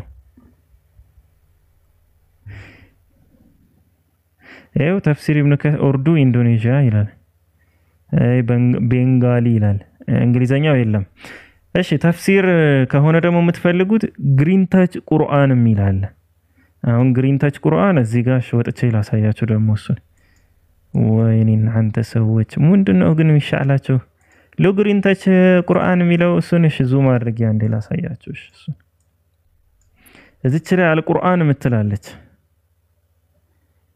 አልቁርአን ምትለው ግሪን ታች ቁርአን ወይም ደግሞ አልቁርአን ፕሌይ ስቶር ላይ ምልክቱን ምናምን እንትኑን ያያችሁ እሺ አንዴ ትንሽ ዙም ላርግላችሁና አዩት እዚህ ጋር ያለው እዚህ ጋር ያለው ይሄ አረንጓዴው ማለት ነው እሱ ግሪን ታች ቁርአን ይባላል እሱ ጋር ስትገቡ ተፍሲር ለኔ አመቹ እሱ ነው ላሳያችሁ ተነኩታላችሁ ላይክ ይገባል ልክ እንደዚህ ነው የሚመጣ ለምሳሌ ሱረቱል በቀራ ከሆነ ሱረቱል በቀራ ላይ ነካዋለሁ ይሄ ታብሌቱ በጎን በኩል ስለሆነ ነው ያው በቁም ሲመጣ በአንድ መስመር ነው እዚህ ላይ አማርኛ ትራንስሌሽኖችን ምናምን ታገኛላችሁ ስለሚያንስባችሁ ላታዩ ትችላላችሁ 3 ነጥቦች ላይ ትነኩና እዚህ ጋር ያለ 3 ነጥብ ላይ ከዛ ተፍሲር ኖት ቪው ሲል ተፍሲር ኢብኑ ከሲር በእንግሊዘኛ የአንቀጹን ማብራሪያ ያንዳንዱን አንቀጽ ማብራሪያ ታገኛላችሁ ማለት ነው ይሄ ተፍሲር ኢብኑ ከሲር በእንግሊዘኛ ነው ጽብቁዩ ለተፍሲር ደግሞ ላላገኛችሁ ሰዎች ታላችሁ ለናንተ እዚች ታች ላይ ኮንቴንት ምትላለች አሁን እቺ ኮንቴንት ትላለች ኮንቴንት ትላለች እሷ ልክ ስትነኳት ይሄው ተፍሲር አረቢክ ተፍሲር ኢብኑ ከሲር አሁን እዚህ ተፍሲር ላይ ያው ስለሚደቅ ላታዩ ትችላላችሁ ይሄ በሙሉ በቃ ተፍሲር ነው አረቢክ አለ አስባቡ ኑዙል አለ ብቻ ብዙ ነው ያለው ሙየሰር አለ ተፍሲር በጋዊ አለ ተፍሲሩ ጀላለይን ተፍሲር ሙየሰር አልቁርጡቢ ጣበሪ እነዚህን ሁሉ ዳውንሎድ ያደረጋችሁ መጠቀም ነው እዛው ፒዲኤፍ ላይ ማለት ነው እና ግሪን ታች ቁርአን አሪፍ ነው እኔ ግን ለሰርች እንዲያመቸኝ ያኛውን ነው የምጠቀመው ወሂ ሚለውን ብታወርዱት that's good for you በቃ ሰዎች እንለያይ ይበቃናል እሺ ምእመናን አረ ከፈለጋችሁ እኔ ቪዲዮ ሰርቼ ፖስትላችኋለሁ እንዴ ስንቴ ነው ማሳያችሁ አንተ የምትወዳትን አሳየን ስትሉ ሌላ ጾታዊ ጉዳይ አስመሰላችሁት አሳይቻችኋለሁ ይበቃችኋል ይሄ ሰውዬ አይወጣም እንዴ የባቢሎን ደቀ መዝሙር አለ የባቢሎን ወይ አለው ተኝቼ ነበር ቀሰቀስ ሶሪ እንዳይሆን እንዲጀራጅ እንዳይሆን ጉዳዩ እሺ እና የኔ ጥያቄ በዛ ውስጥ ምንድን ነው ያለው ማለትም ማምለክ ማለት ለፈጣሪ መስገድ ብቻ ነው ወይስ አጠቃላይ ይሄን ዓለምን በማሳመር ህይወት ውስጥ ያለው ነገርም እሱም ከማምለክ ይመደባል ነው ወይ? የኔ ጥያቄ ማለትም ማምለክ ሲባል ለፈጣሪ ብቻ የሆነ ስጁድ ማድረግ ስለሚመስልብኝ ማለት ነው ለኔ። በኢስላም ኢባዳ አይነቶች አሉ አይደል? አናኡል ኢባዳ የሚባል አለ። አናኡል ኢባዳ ማለት የኢባዳ አይነቶች ማለት ነው። በሶስት ይከፈላሉ አይደል? ኢባደቱል ቀውልያ፣ ኢባደቱል ቀልብያና ኢባደቱል አመልያ የሚባሉ አሉ። ሰምተህ ታውቃለህ ይሄንን በሶስት እንደሚከፈል? ሜንዞ ብታብራራልኝ። ኢባደቱል ቀልብያ ማለት የቀልብ ኢባዳ ማለት በቀልብ የሚደረጉ ኢባዳዎች አሉ ራሱ ማለት ነው። የመጀመሪያው ምንድነው? ኢልሚያ ይባላል። እውቀት ራሱ ላኢላሃ ኢለላህ የሚለው ነገር መጀመሪያ ወቅ ነው የተባለው የአቂዳ መሰረት ነው። እሱ ራሱ ኢባደቱል ቀውልያ ነው የኢባዳ ማለት ነው። ከዛ በኋላ ኢማንያ የሚባል አለ፣ እምነት የሚባል አለ። ኢማን ከሰባ ወይም ከሰባ በላይ ቅርንጫፎች አሉ። ትልቁ ቅርንጫፉ ላኢላሃ ኢለላህ ነው ተብሏል። ቀጥሎ ደግሞ ኢኽላስ የሚባል አለ። እውነትን ለማንገስ ሐሰትን ለማርገስ መተናነስ ወይም ከሙገሳና ከወቀሳ ነፃ ሆነ ለአላህ የምታደርገው መተናነስ ማለት ነው። ከዛ ኢህሳን የሚባል አለ። አላህ እንደምታይ አድርገህ ማምለክ አሊያም አላህ እንደሚያይ አድርገህ ማምለክ ማለት ነው። ሌላው ተወኩል የሚባል ነገር አለ። የቀልባውን ማምልኮ በአላህ ላይ መመካት ራሱ መመካዬ ነው መሸሸጋዬ ነው ብለህ የምትይዘው ማለት ነው። ሌላ ተቋም ይባላል። አላህ መፍራት የማየውን ነገር ማነው መሰራውን ነገር ያየኛል፣ ማስበውን ነገር ያውቅብኛል፣ ማድረገውን ነገር ያያል፣ የምናገረውን ነገር ይሰማብኛል ብለህ ስትል ያ ነገር ተቋም ይባላል። ሌላ ደግሞ ሰብር ሙሲባ ሲመጣ ኢስቲርጃ የምታደርግበት ማለት ነው። ከዛ በኋላ መሐባ የሚባል አለ። አላህን በፍጹም ልብ ሙሉ ሆነ አላህ የምታፈቅርበት ማለት ነው። ይሄም ይባላል ኢባደቱል ቀልብያ ይባላል ማለት ነው። የቀልብ ኢባዳ ይባላል ማለት ነው። ሁለተኛ ኢባዳ የሚባለው ደግሞ ኢባደቱል ቀውልያ የሚባል አለ። የአንደበት የሚባሉ ማለት ለምሳሌ ሻሃዳ፣ ተውባ፣ ንስሐ መግባት፣ ዱዓ ማድረግ፣ ዳዕዋ ሰዎችን ወደ አላህ መጣራት፣ ዚክር መዘከር፣ ቂራት ምናምን የመሳሰሉት ኢባደቱል ቀውልያ ይባላሉ ማለት ነው። ኢባደቱል አመልያ የሚባለው ደግሞ የመጨረሻው ደግሞ የድርጊት አምልኮ የሚባሉት ነገሮች አሉ። አንደኛው ሶላት ነው ራሱ ማለት ነው። የቂያም ላይ ሩክ ላይ ሱጁድ ላይ ያሉ ነገሮች የምታደርጋቸው በአጠቃላይ ማለት ነው። ሱጁድ ብቻ አይደለም አንተ እንዳልከው። ከዛ ደግሞ ሰውም የሚባል አለ ወይም ሲያም የሚባል ነገር አለ። ከፈጀር እስከ መግሪብ ድረስ ከምግብና ከመጠጥ ተከልክሎ ተቋዋ መቀበያ ማለት ነው የምትቀበልበት። ከዛ ደግሞ ዘካ የሚባል ደግሞ አለ። አላህ ከሰጠን ሲሳይ መጥራራት ለማግኘት ለድሆች፣ ለምስኪኖች፣ ለባለዳዎች ወዘቶች የሚሰጠው መጽዋት ዘካ ይባላል። ሀጅ የሚባል አለ፣ የአላህን ቤት መጎብኘት ነው። ከዛ ደግሞ ጂሃድም አለ፣ እውነትን ለማንገስ ሐሰትን ለማርከስ በአላህ መንገድ የምታደርገው ትግል እና ስንጠቀልለው በቀልብ በቀውልና በአመል የሚፈጸሙ የኢባዳ አይነቶች አንዱ ከሌላው ጋር የተሰናሰነና የተሳሰረ ነገር ነው። ኢባዳ ማለት በጣም ሰፊ ነው። ኢስላም ጋር ስትመጣ ማለት ነው አንድ ነገር ብቻ አይደለም። በጣም በጣም በጣም ሰፊ ነው። እንደው በቅርድፉና በሌጣው በወፈር ለቅምሻ ያክል ለራብ ማስታገሻ ያክል እንዲሆን ብዬ ነው የኔ ነገርኩ። ፒኬ የምጨምርበት ነገር ካለ እንድጨምርልኝ ማለትም አሁን እኛ አምላክን በማምለክ ውስጥ ፖለቲካሊ የሆኑ ኢኮኖሚካሊ የሆኑ ነገሮች የዛ የአማኞች ስራዎች አይደሉም ወይ?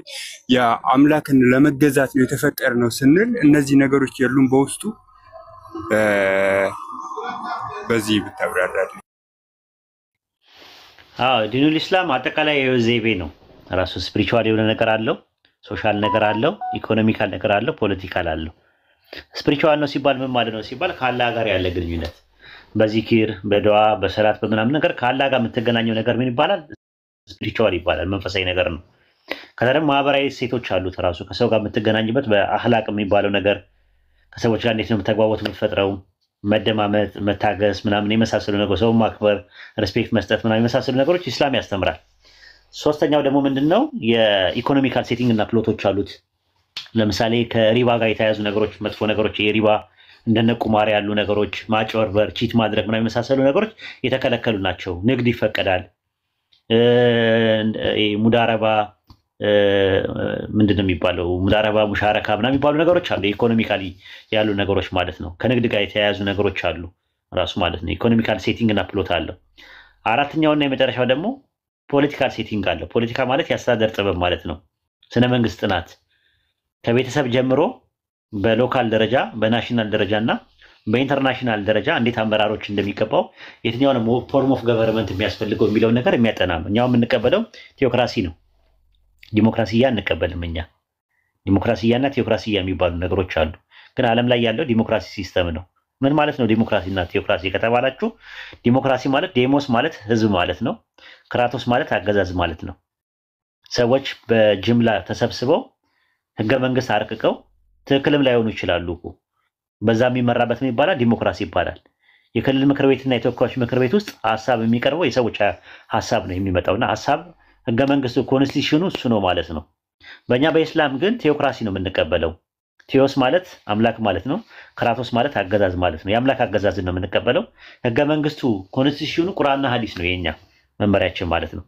ለምሳሌ ይሄ ነገር ሐላል ነው፣ ይሄ ነገር ሐራም ነው፣ ይሄ ነገር ሙባህ ነው፣ ይሄ ነገር መክሩህ ነው፣ ይሄ ነገር ሙስታሃብ ነው ማለት የሚችለው አንድ አምላክ አላህ ብቻ ነው። ካላህ ውጪ ያንን ነገር ማለት አይችልም። ለምሳሌ ፓርላመንት አውሮፓ ፓርላመንት ውስጥ ወንድና ወንድ ሴትና ሴት ማጋባት አለበት ብሎ ህገ መንግስት ቢል እኛ አንቀበለውም። እኛ በግላችን ግን ምንድነው ሲስተሙ አሁን ያለው ገቨርንመንት ዓለም ላይ ያለው ገቨርንመንት ምንድነው? ዲሞክራሲ ነው ማለት ነው። እኛ ግን ቴዎክራሲ ነው የምንቀበለው። ስለተገደልን አማራጭ ስለሌለን በዲሞክራሲ ነው እየተመራን ያለ ነው በአሁኑ ሰዓት ማለት ነው። እኔ እንደውም ፎርም ኦፍ ገቨርንመንት ከዛ ይልቅ እነዚህ አሁን እኔ አሁን አሪስቶክራሲ አልቀበልም፣ ፊዚዮክራሲ አልቀበልም፣ ፕላቶክራሲ አልቀበልም፣ ዲሞክራሲ አንቀበልም። ግን ምናልባት ቴክኖክራሲ ምናልባት ልንቀበል እንችላለን። ምናልባት አሁን ጥሩ ብዬ ማስበው ባላንስ የሆነ ነገር ብዬ ማስበው ቴክኖክራሲ የሚባለው ነገር ነው ማለት ነው። እና ኢስላም አጠቃላይ የህይወት ዘይቤ ነው ያለው። ኮምፕሊት ዌይ ኦፍ ላይፍ ነው ያለው ዲኑል ኢስላም። ስፒሪቹዋል ነገር አለው፣ ኢኮኖሚካል አለው፣ ሶሻል አለው፣ ፖለቲካል አለው። ይሄን ይመስላል ጥያቄን ካገኘው ማለት ነው። እስቲ ጨምርበት ፒኬ። አይ በደንብ ነው የተብራራው ኡስታዝ። አዲስ ነገር ነው ያገኘ ነው። ጀዛኩሙላሁ ኸይረን። ሜንዞ ተመልሶልሃል ወይስ አልተመለሰልህም? ተመልሶልኛል። በአጠቃላይ ያው ተመልሶልኛል። እስቲ ኡስታዝ በዛው ስላነሳኸው በባንኩ ዘርፍ እኛ ሙስሊሞች ኢትዮጵያውያን በብዙ ነገር ተጎተናል። የአንድ ሀገር መሰረቱ ባንክ ትልቅ ነገር ነው። እስቲ ሙዳረባና ሙሻረካ የሚባለው ነገር ብዙ ጊዜ በማስታወቂያም በምንም እንሰማዋለን፣ ግን ትክክለኛ ትርጉሙን አናውቀውም። የዚህ ነገር ምንድነው? እንዴት ትርጉሙ ትነግረን?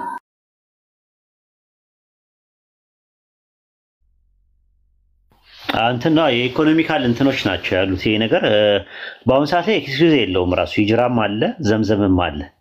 ብራችሁን እዛ ካስቀመጣችሁ የኮንቬንሽናል ባንክ ውስጥ ብራችሁን ካስገባችሁ አላህም ይጠይቃቸዋል ከዚህ በኋላ ማለት ነው። ምክንያቱም ለምንድን ነው እነሱ የእናንተን ብር የሪባውን ወይም ደግሞ ወለድ ባትቀበሉ እንኳን የእናንተን ብር ወስደው ድሃውን ይበዘብዙበታል። የሚያሳዝነው ነገር ማለት ነው። ድሃውን ወስደው ይበዘብዙበታል ማለት ያበድራሉ። ኮላተራልስ እያስያዙ በጣም እንትን የሚሉት ነገር አለ። ስለዚህ በተቻለ አቅም ኢስላሚክ ባንክ ድሮ ኤክስኪውዝ የለውም አማራጭ አለ የለንም ነበር። አሁን ግን ኢስላሚክ ባንኮች ስላሉ ለመጠቀም ሞክሩ ማለት ነው። ምንድነው ሙራሃባ የሚባል አለ። ሙራሃባ የሚባለው ያው ረሃበ ነው አይደል? አተረፈ ነው ራሱ። አተረፈ ከሚለው ቃል ፕሮፊት ማለት ነው ራሱ። አላህ በቁርአኑ ሱረቱ በቀራ ምዕራፍ 2 ቁጥር 278 ላይ 75 ላይ ይናገራል። እነዛ አራጣ የሚበሉትን ሰይጣን ከመንካቱ የተነሳ የሚጥለው ሰው ከአወዳደቁ እንደሚነሳ ቢጤ እንጂ ከመቀበራቸው አይነሱም። ይህ እነሱ መሸጥና የአራጣ ቢጤ ብቻ በማለታቸው ነው። ግን መሸጥ አላህ ፈቅዷል፣ አራጣን ግን እርም አድርጓል እያለ ይናገራል ማለት ትርፍ ይቻላል ንግድ። ሙራሃባ የሚባለው ይሄ ነው የመጀመሪያ ማቀው ራሱ ማለት ነው። ሙዳረባ የሚባለው ተቋደሰ ነው። ሙዳረባ መቋደስ ነው፣ ከነበረው ነገር ላይ የምትቋደሰው ማለት ነው። ለምሳሌ ገንዘብ ባንክ ውስጥ አስቀምጠ ብሩን አበድረውስ ከዛ ከንግድ ላይ 10% እኔ ስላበደርኩኝ 10% ከተካፈልኩኝ ያ ነገር ገንዘቡ ሲመጣ ምን ይባላል? ሙዳረባ ይባላል ማለት ነው። አበረ ከሚለው ተቋደሰ ነው። ሙሻረካ ማለት አንተ አክሲዮን ስገዛ ማለት ነው። ሻረከ ነው አይደል? ተጋራ የሚባለው ነገር ነው። ተካፉል የሚባል ደግሞ አለ። መከፋፈል ተካፉል የሚባል ነገር አለ። ይሄ ሙተካፊል የሚባል ነገር አለ። እሱ ነገሮች አሉ። እንደ ዋስትና፣ ኢንሹራንስ ምናምን የመሳሰሉ ነገሮች አሉ። እና ሰፋ አድርገን ሌላ ቀን ኢንሻአላህ ማየት እንችላለን። ይሄ ኢንፍሌሽን፣ ዴፍሌሽን የሚባሉ የዋጋ ንረት፣ የዋጋ ቅነሳ፣ የምንዛሬ ነገሮች ምናምን የሚባሉ ነገሮች እንደ አጠቃላይ በእስልምና ውስጥ ያሉ የኢኮኖሚካል ሴቲንግ ኢክቲሳድ ነው የሚባለው። በኢስላም ኢክቲሳድ ይሉታል። ኢኮኖሚ ወይም ምጣኔ ሀብት የሚባለው ነገር እናያለን ማለት ነው። በጣም ብዙ እንትን ነው ውስጥ ያለው ነገሮች ማለት ቃሲድ ማለት መጣኝ ማለት ነው። መክቱድ ደግሞ ተመጣጣኝ ማለት ነው። በዛ ውስጥ በኢኮኖሚ ውስጥ ብዙ እንትኖች አሉ። ሙዳረባ፣ ሙሻረካ፣ ሙራባሃ፣ ተካፉል፣ ቀርዙ ዳሰን ምናምን ይሉት አለ እና ሰፊ ነው። ዝግጅት እንድዘጋጅ ጊዜ ከሰጣችሁኝ አንድ ቀን ልሄድበት እችላለሁ በዚህ ዙሪያ ላይ ማለት ነው ሰፋ ተደርጎ። ግን እኔ አሁን ዝም ብለው ጭንቅላቴ ላይ ያለውን በቃሌ ማውቀውን ነው የነገርኩህ። ምናልባት ለራም ማስታገሻ ከሆነ አላውቅም ምን ያህል እንትን እንዳለ ማለት ነው እንደረዳህ አላውቅም። ሰፋ ያለ ነገር ላታገኝ ትችላለህ፣ አመርቂ ነገር፣ ምክንያቱም ዝግጅት ይፈልጋል። ከዛ አንጻር ነውና ይሄን ይመስላል።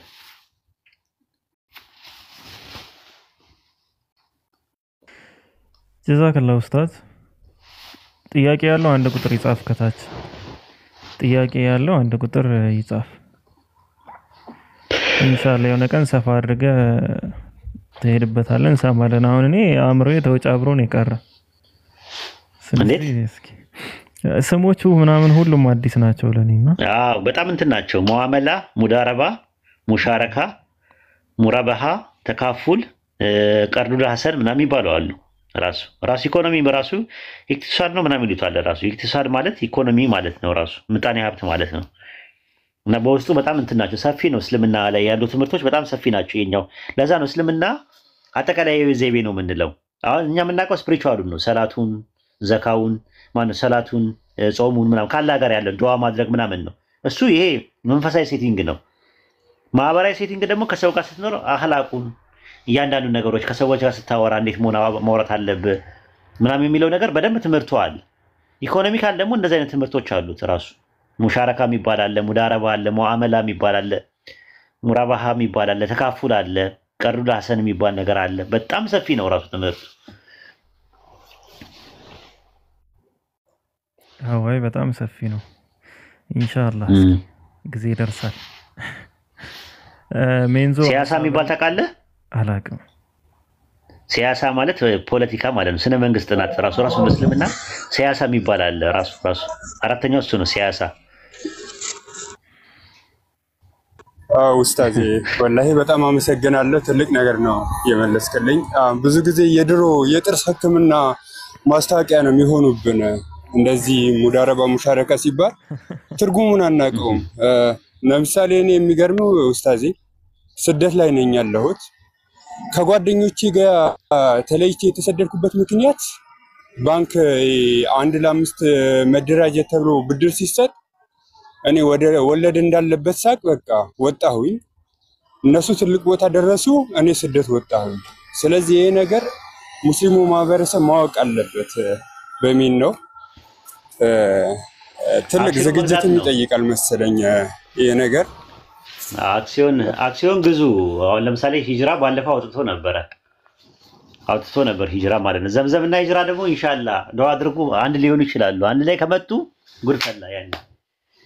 ጉድፈላ ማለት ነው። እና አክሲዮን ግዙ። በነገራችን ላይ አክሲዮን ግዙ ታተርፋላችሁ። ራሱ 1 ዓመት ታተርፋላችሁ። በአሁን ሰዓት ቤት መግዛት ምናምን አያዋጣም። 3 ሚሊዮን 4 ሚሊዮን 5 ሚሊዮንም ይሁን 12 ሚሊዮንም ይሁን ቤት ገዛችሁ የምታከራዩት 20 ሺህ አይሆንም። የኢትዮጵያ 20 ሺህ ብር ነው፣ 30 ሺህ ብር ነው የምታከራዩት።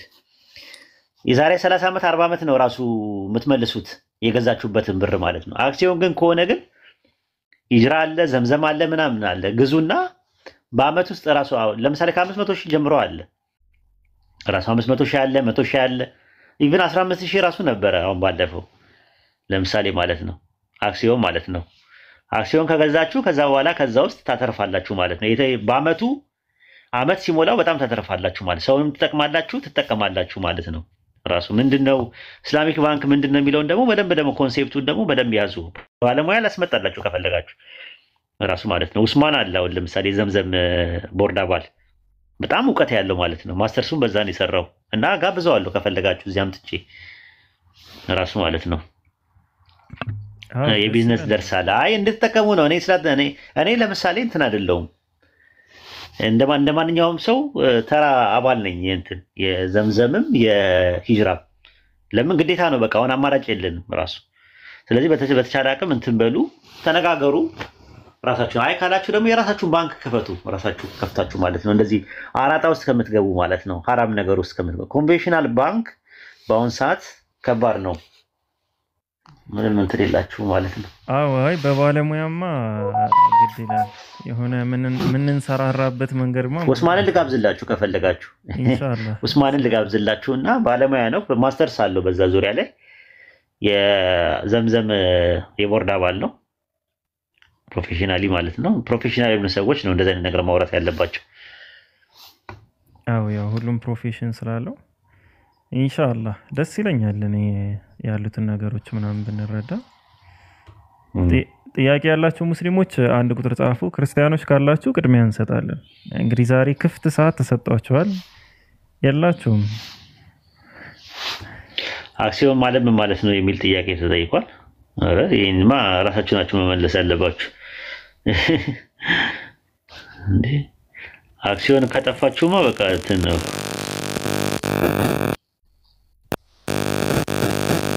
ሽርክ ማለት ምን ማለት ነው? ሽርክ ማለት ምን ማለት ነው? ማጋራት ነው አይደል? አክሲዮን ምንድነው የሚባለው? ሙሻረካ ይባላል። ሙሻረካ ዋስትና ሲሆን ደግሞ ተካፉል ይባላል መሰለኝ። ኢንሹራንስ ጋራንቲ ምናምን ነገር የሚሉት ማለት ነው።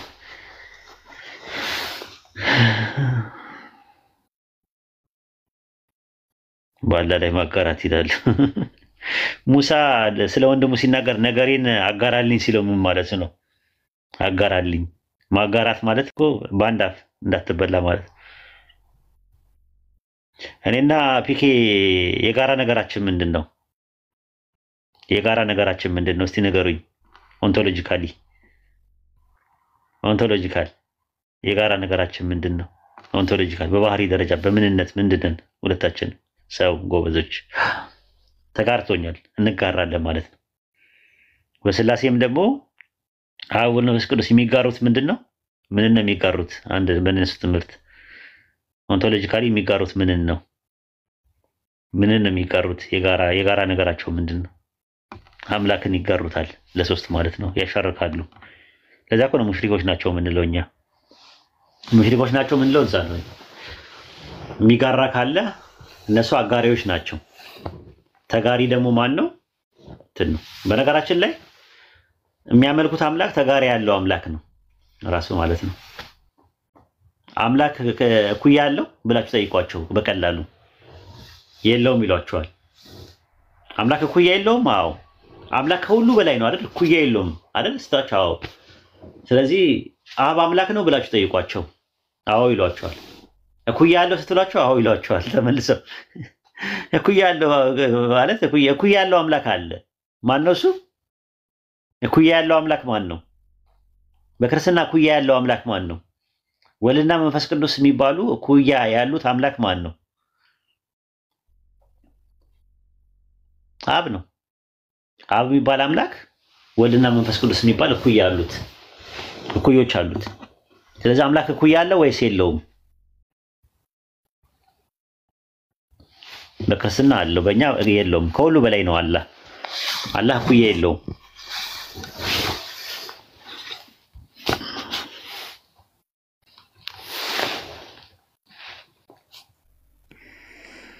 እሺ አማን አለ?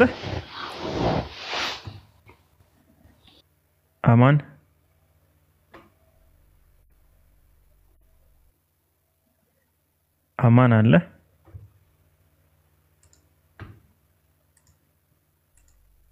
ፈዲ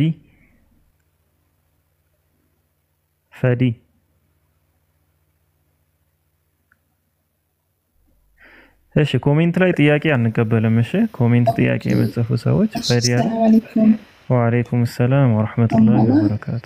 አንድ ጥያቄ ነበረኝ ኡስታዝ። ጠይቂ። ወአለይኩም ሰላም ወራህመቱላሂ ወበረካቱ። ጠይቂ። እኛ ቶታሊ አክቹአሊ እውቀቱ የለኝም ስለዚህ እና ከእናንተ ነበር ለማወቅ። እኛ ሰዎች ያው በቁርአን እንዳኛለን። አላህ ፍርድ ቀን ያው በቁርአን ነው የሚዳኘን፣ የታወቀ ነው። ወርዶልናል፣ እንማራለን፣ እናውቀዋለን። አላህ ደግሞ እንደተናገረው ጅኖችንም ሰዎችንም የፈጠረው ሊገዙት ልንገዛው ነው። ጅኖች ቁርአን ተምረዋል ወይስ በምንድን ነው እነሱ ማለት እንዴት ነው ነብያቶች የሚያወርሱላቸው ነበር ወይስ እንዴት ነው እነሱ የሚዳኙት? ጀነራል ኖሌጅ እንትን ላይ አይ ቲንክ በሱረቱ አናም ምዕራፍ 6 ቁጥር 131 ላይ ያወጣላት። ምዕራፍ 6 ቁጥር 131 ላይ እናንተ የሰዎችና የጂኒዎች ጭፍሮች ሆይ የሚል ጥቅስ አለ። እናንተ የሰዎችና የጂኒዎች ጭፍሮች ሆይ 130 ሱረቱ አናም ምዕራፍ 6 ቁጥር 131 ላይ እናንተ የሰዎችና የጂኒዎች ጭፍሮች ሆይ ከናንተ የሆኑ መልእክተኞች የዚህን ቀን ቅጣት ቢያስጠነቅቋችሁ አንቀጹን በእናንተ የሚያነቡላችሁ መልእክተኞች አልመጡላችሁ ምን ብለው አላህ ይጠይቃቸዋል። የቂያማ ቀን ጂኒዎችና ሰዎችም ማለት ነው። የጂኒዎችና የሰዎች ጭፍሮች ሆይ አንቀጾችን በእናንተ ላይ የሚተርኩ የዚህን ቀናችሁን ቅጣት ማግኘት የሚያስጠነቅቋችሁ ከናንተ የሆኑ መልእክተኞች አልመጡላችሁምን ይባላሉ። በራሳችን ላይ መሰከረን መተውላ ይላሉ። አይሽ የቂያማ ቀን ማለት ነው። የቂያማ ቀን የሚባል ነገር አለ። ጀነትና ጀሃነም አላቸው። የራሳቸው መልእክተኛ አላቸው እነሱ ራሱ ማለት ነው። ኢብሊስ ታስታውሻለሽ? ለአደም ስገድ ሲባል አልሰግድም አለው። ከዛ ከዚህ ውጣ ሲለው እስከ ምን ቀን ድረስ አቆየኝ አለው። እስከ ፍርዱ ቀን ድረስ ምን በላይ አቆይ። ምን እንዴት አወቀ? የፍርድ ቀን መሆኑ የፍርድ ቀን መሆኑ ብቻ አይደለም እስከሚቀሰቀሱበት ቀን ድረስ አለ። ኢቭን ጂኒዎች ይበላሉ፣ ይጠጣሉ፣ ያገባሉ፣ ይጋባሉ፣ ይዋለዳሉ። መጨረሻ ላይ ምን ይላሉ? በኢስላም አስተምሮት ይሞታሉ። አይሽ ሞቶ መቀስቀስ እንዳለ ያውቃሉ እነሱ። ስለዚህ ምን አላቸው? ከራሳችሁ የሆኑ መልእክተኞች አልመጡላችሁም ምን ይባላሉ? መተውልናል። አሁን ግን እነዛ መልእክተኞቹ ነብይ ናቸው ወይ መጽሐፍ ይወርድላቸው ነበር? እሱ ዲቴይል አልተነገረንም። ምንም የተነገረን ነገር የለም። እኛ እንደ ሙስሊምነታችን ምንድነው ሱረቱ ዛሪያት ምዕራፍ 51 ቁጥር 56 ላይ ሰዎችና ጂኒዎችን ሊያመልኩኝ እንጂ ለሌላ አልፈጠርኳቸውም አለ።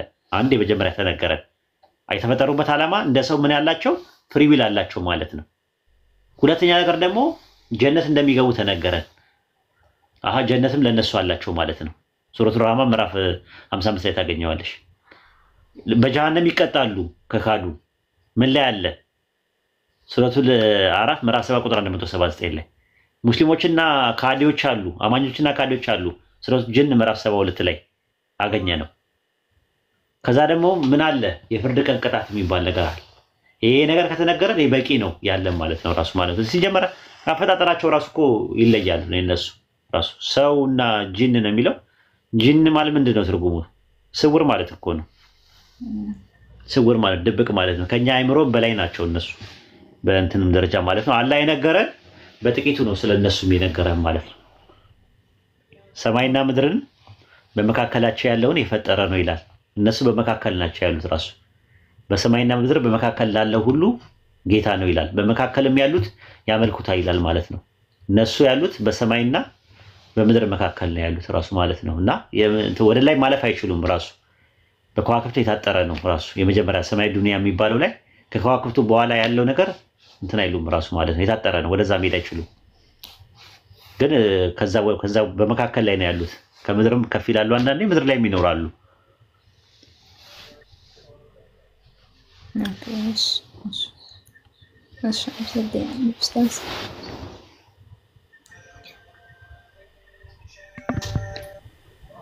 መርሃባ።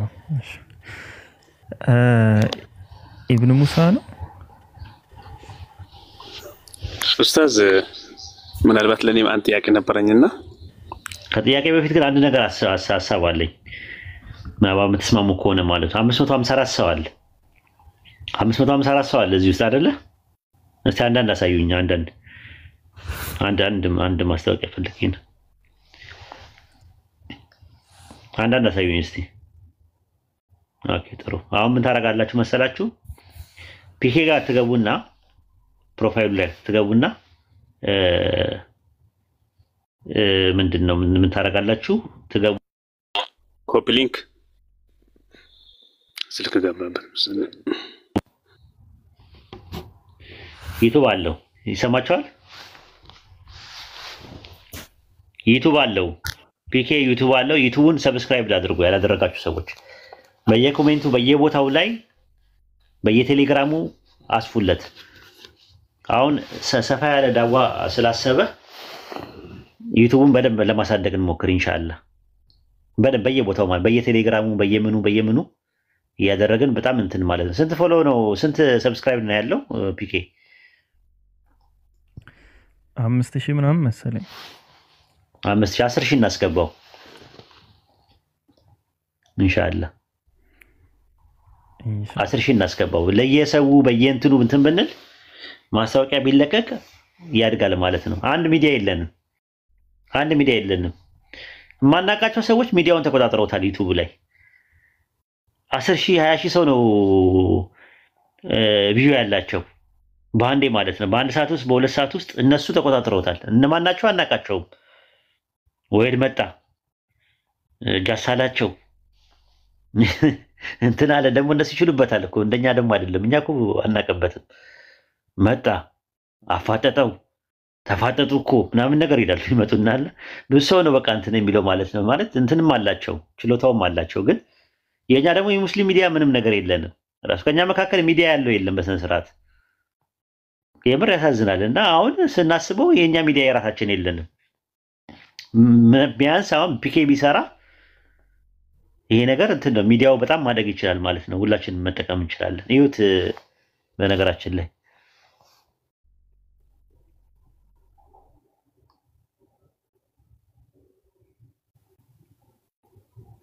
ሞኔታይዝድ ሆኗል ፒኬ?